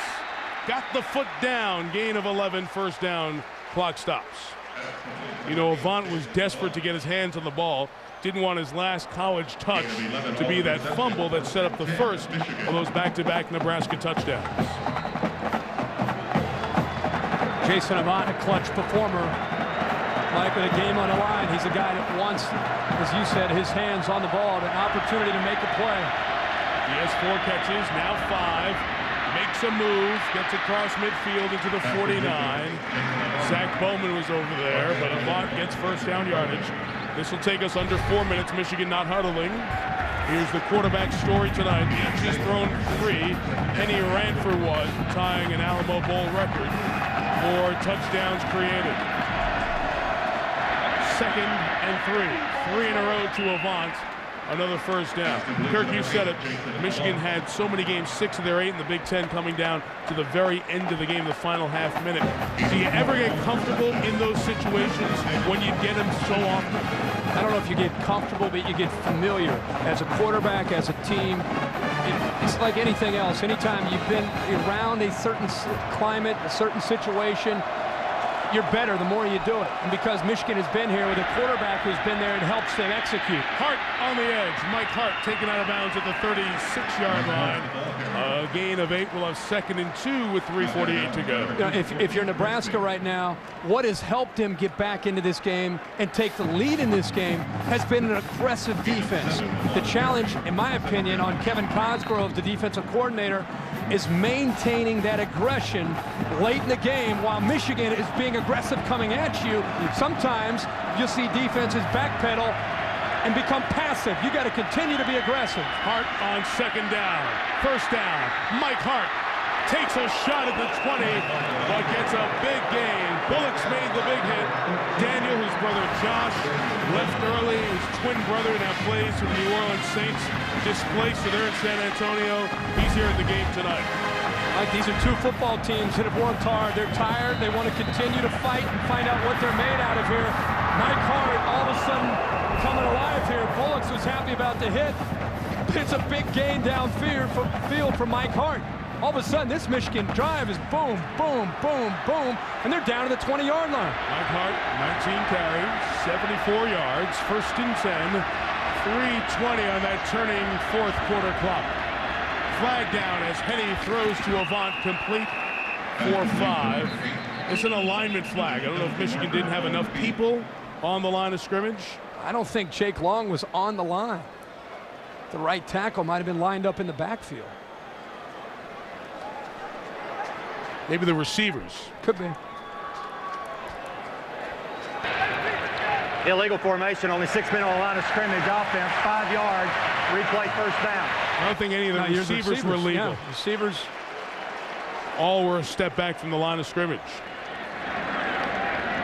Like we keep talking about what's at stake here. And there's a reminder to tune into the Rose Bowl game January 4th on ABC. Find out the Pontiac game-changing performance of the year. You can vote at ESPN.com. $100,000 to the winning school towards its Terrell Scholarship Fund. Avant spun down at the 19 by Grigsby. 3 minutes left. We just keep talking about this, and I think we need to remind people about, in a bowl game like this, it's not about the BCS or the Rose Bowl. It's about trying to just continue to win and build for the future. And this is a team right now, Michigan, that does not want to face a 5-loss season. 2nd and 9. Here is Henny throwing for Ecker. Too high for his tight end and incomplete. He was getting ready to get hit. Couldn't step all the way in and throw it. I love that matchup for Michigan. Whether it's Tyler Ecker at 6'6", Mike Massey at 6'4", when they go one-on-one against the safeties of Nebraska, it's a big advantage with size that Henny tries to take advantage of. 3rd down, you're in 4-down territory. Without timeouts, and a field goal does you nothing. So your play call has got to be in your mind. You're going for it on 4th down.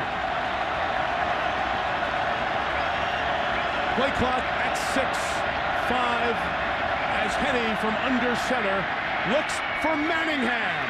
Couldn't get it. And it comes down to 4th down.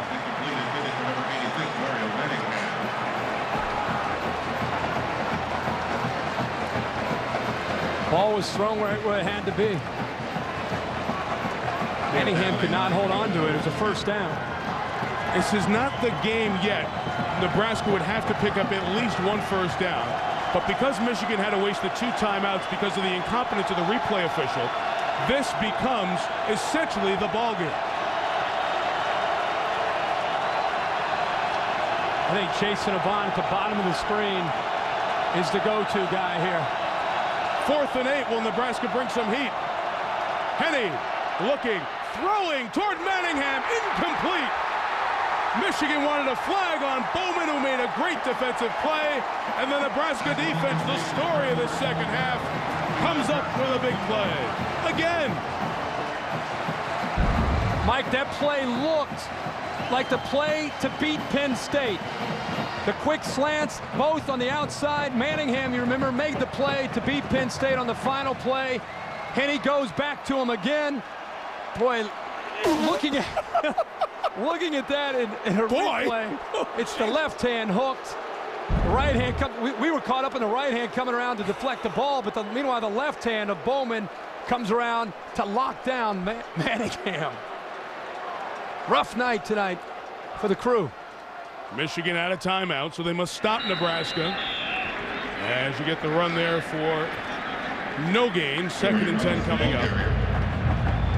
Got to take another look at that for fans of both teams who like to argue this the next day. Michigan fans will be looking back at this replay, saying it should have been pass interference. You're right. The left hand of Bowman locks down Manningham. When you look at it in a replay, it's very easy to see. When you're seeing it in fast motion, it's very tough to see. 2nd and 9.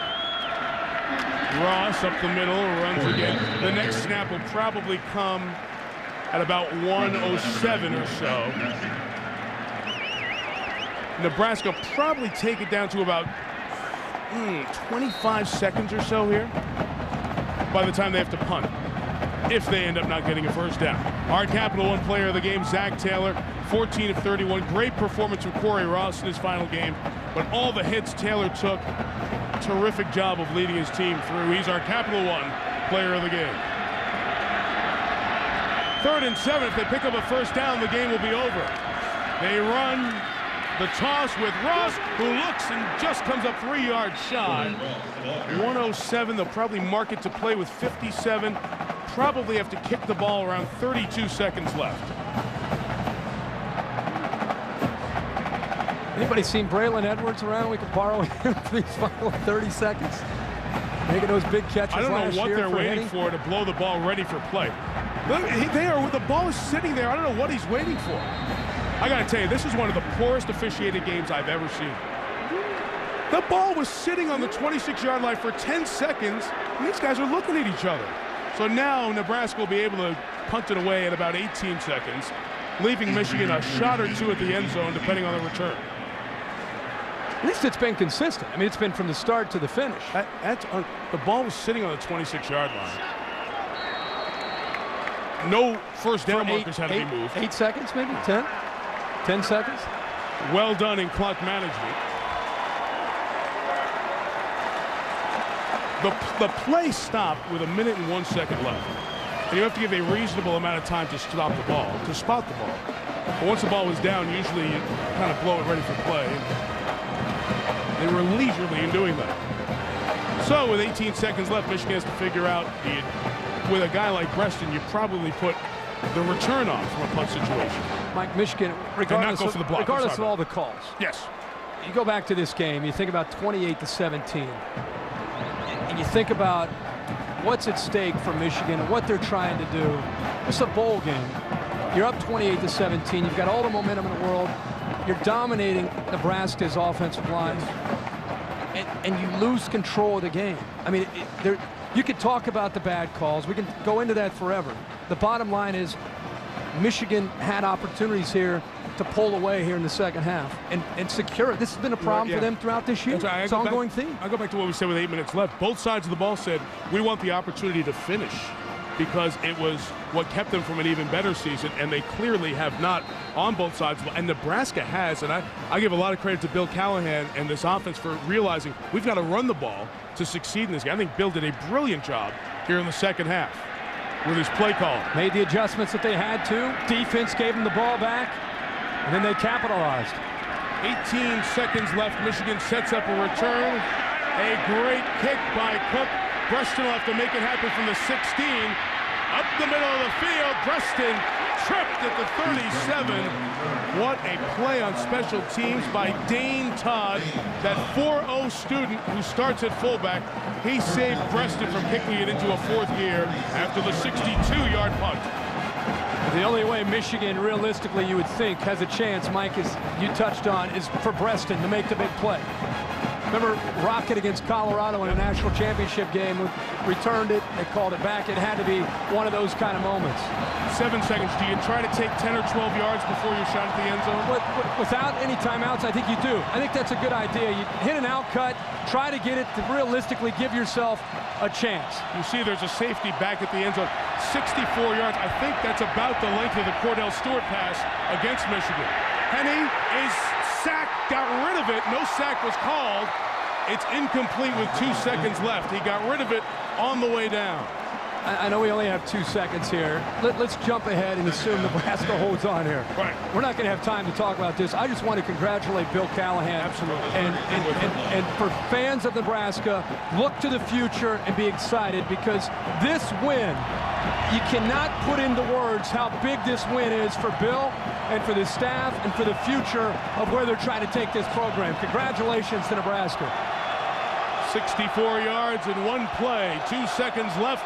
Here's the end of the game as Henne throws. They'll try to set up the hook and ladder. It's in the hands of Preston, who will throw it back to Mike Hart, who looks for Avant, who's got it at midfield, who throws it all the way across the field to Manningham. Play still alive as Manningham sets up Avant to try to flip it back to, looking for a Music City miracle. They're back beyond the original line of scrimmage as it comes across. One of the offensive linemen catches it. It's still a fumble. The game is not over yet. The game is not over yet. Nebraska players are on the field. The play hasn't been whistled dead yet. Hang on a second here. This play is still alive as Ecker goes down the field for Michigan, and he's finally brought down at the 15-yard line. The game is over. Nebraska wins. There should be a flag on the field for Nebraska players coming on. There should be a flag on the field for Nebraska players coming on during the play. None is thrown. The officials leave. The game is over, and Nebraska has won the 2005 MasterCard Alamo Bowl. We had the Music City Miracle and Cal Stanford about to happen. Mike, this play's been practiced a few hundred times. They were 10 yards. I thought it was going to be a safety. I mean, they were moving backwards. Once Manningham had it, I'm thinking the play is dead, but Manningham kept it alive. Little option pitch back to Avant. Now he's motioning back. Now you got a lineman in the mix here. And once, that's right, the ball's still alive. That is still alive. Because it was a backward, and you see all the Nebraska players on the field there. And that's a penalty. Only fitting that in this night of incorrect or wrong calls, another one, exclamation points the game. Mike, line scrimmage to 34. Go ahead, bud. Very, very fortunate for Nebraska that they had a couple defenders paying attention, because you had 2 defenders giving the effort and continuing to play it out because they saw a guy running, and the rest of these players started to celebrate with their teammates. This is the crucial play right here. Once you get the lateral, that is a lateral from Avant. You have an effort there to go up and make a play by Beal. Now that ball is still loose. Once Mike Hart got his hands on the ball, you're looking at the field, and I'm thinking, get it to Preston. It's Tyler Ecker who's running. It's Zach Bowman is downfield here, Herbie. Bowman there are Michigan players on the field also, so it should have been offsetting penalties. Yeah, Bowman is there to make the play. Wow. Oh, my gosh. Now, Bill Callahan, during all of this, gets doused with Gatorade. And now he's watching this saying, all right, I've got my Gatorade shower. Thanks for the water, fellas. Hold on a second. Hey, all right, as we watch this, Aaron's with Bill Callahan. Go ahead, Aaron. And Coach is actually trying to watch the replay. Did you know that play wasn't over? Not at all. What happened was I was on the sideline watching the development of the play, and I got splashed. And then I didn't realize that I walked out, and everybody was jumping up and down. And I came out here about to the I was on the hash, and I saw the play end here on the right side of the sideline. And we won, I guess. Yeah, I guess. Coach, restore the order. That's what you told your team for this year. What does it mean for your program to finish your season with a win over Michigan? I'm really proud of our kids, and their resiliency and their ability to fight through adversity. In our last 3 games, they fought back and did a tremendous job. I'm just proud as heck. I couldn't be any prouder of a bunch of kids and these kids and the way that they fought. Our last kickoff cover team, we had 7 guys out on that particular team, and we just kept plugging guys in. They kept fighting. And maybe the story of the game, your defense, especially after that last play. How do you evaluate how your D went after it today? Well, I was really excited. I thought Coach Cosgrove did an excellent job with the defensive staff and players. They did a tremendous job in pass rushing and keeping Michigan at bay the best that they could. And this is a talented football team we played tonight in. Our hat goes off to Michigan and Lloyd Carter. Tremendous football team, and they're a quality team in every respect. It's just a real honor to play against them. Never had a finish like that in the NFL, did you? I can't remember. All right. Michael, send it back up to you. Thank you, Aaron. On November 7th, after the loss to Kansas, they asked Bill Callahan if he were the athletic director, would he fire the head coach? Ask that same question now, huh? Michigan 7-5, most losses since 1984, with Aaron Andrews, Kirk Herbstreit, our entire crew. Mike Tirico, good night from the MasterCard Alamo Bowl. Stuart Scott and Neil Everett of SportsCenter next. Nebraska 32, Michigan 28.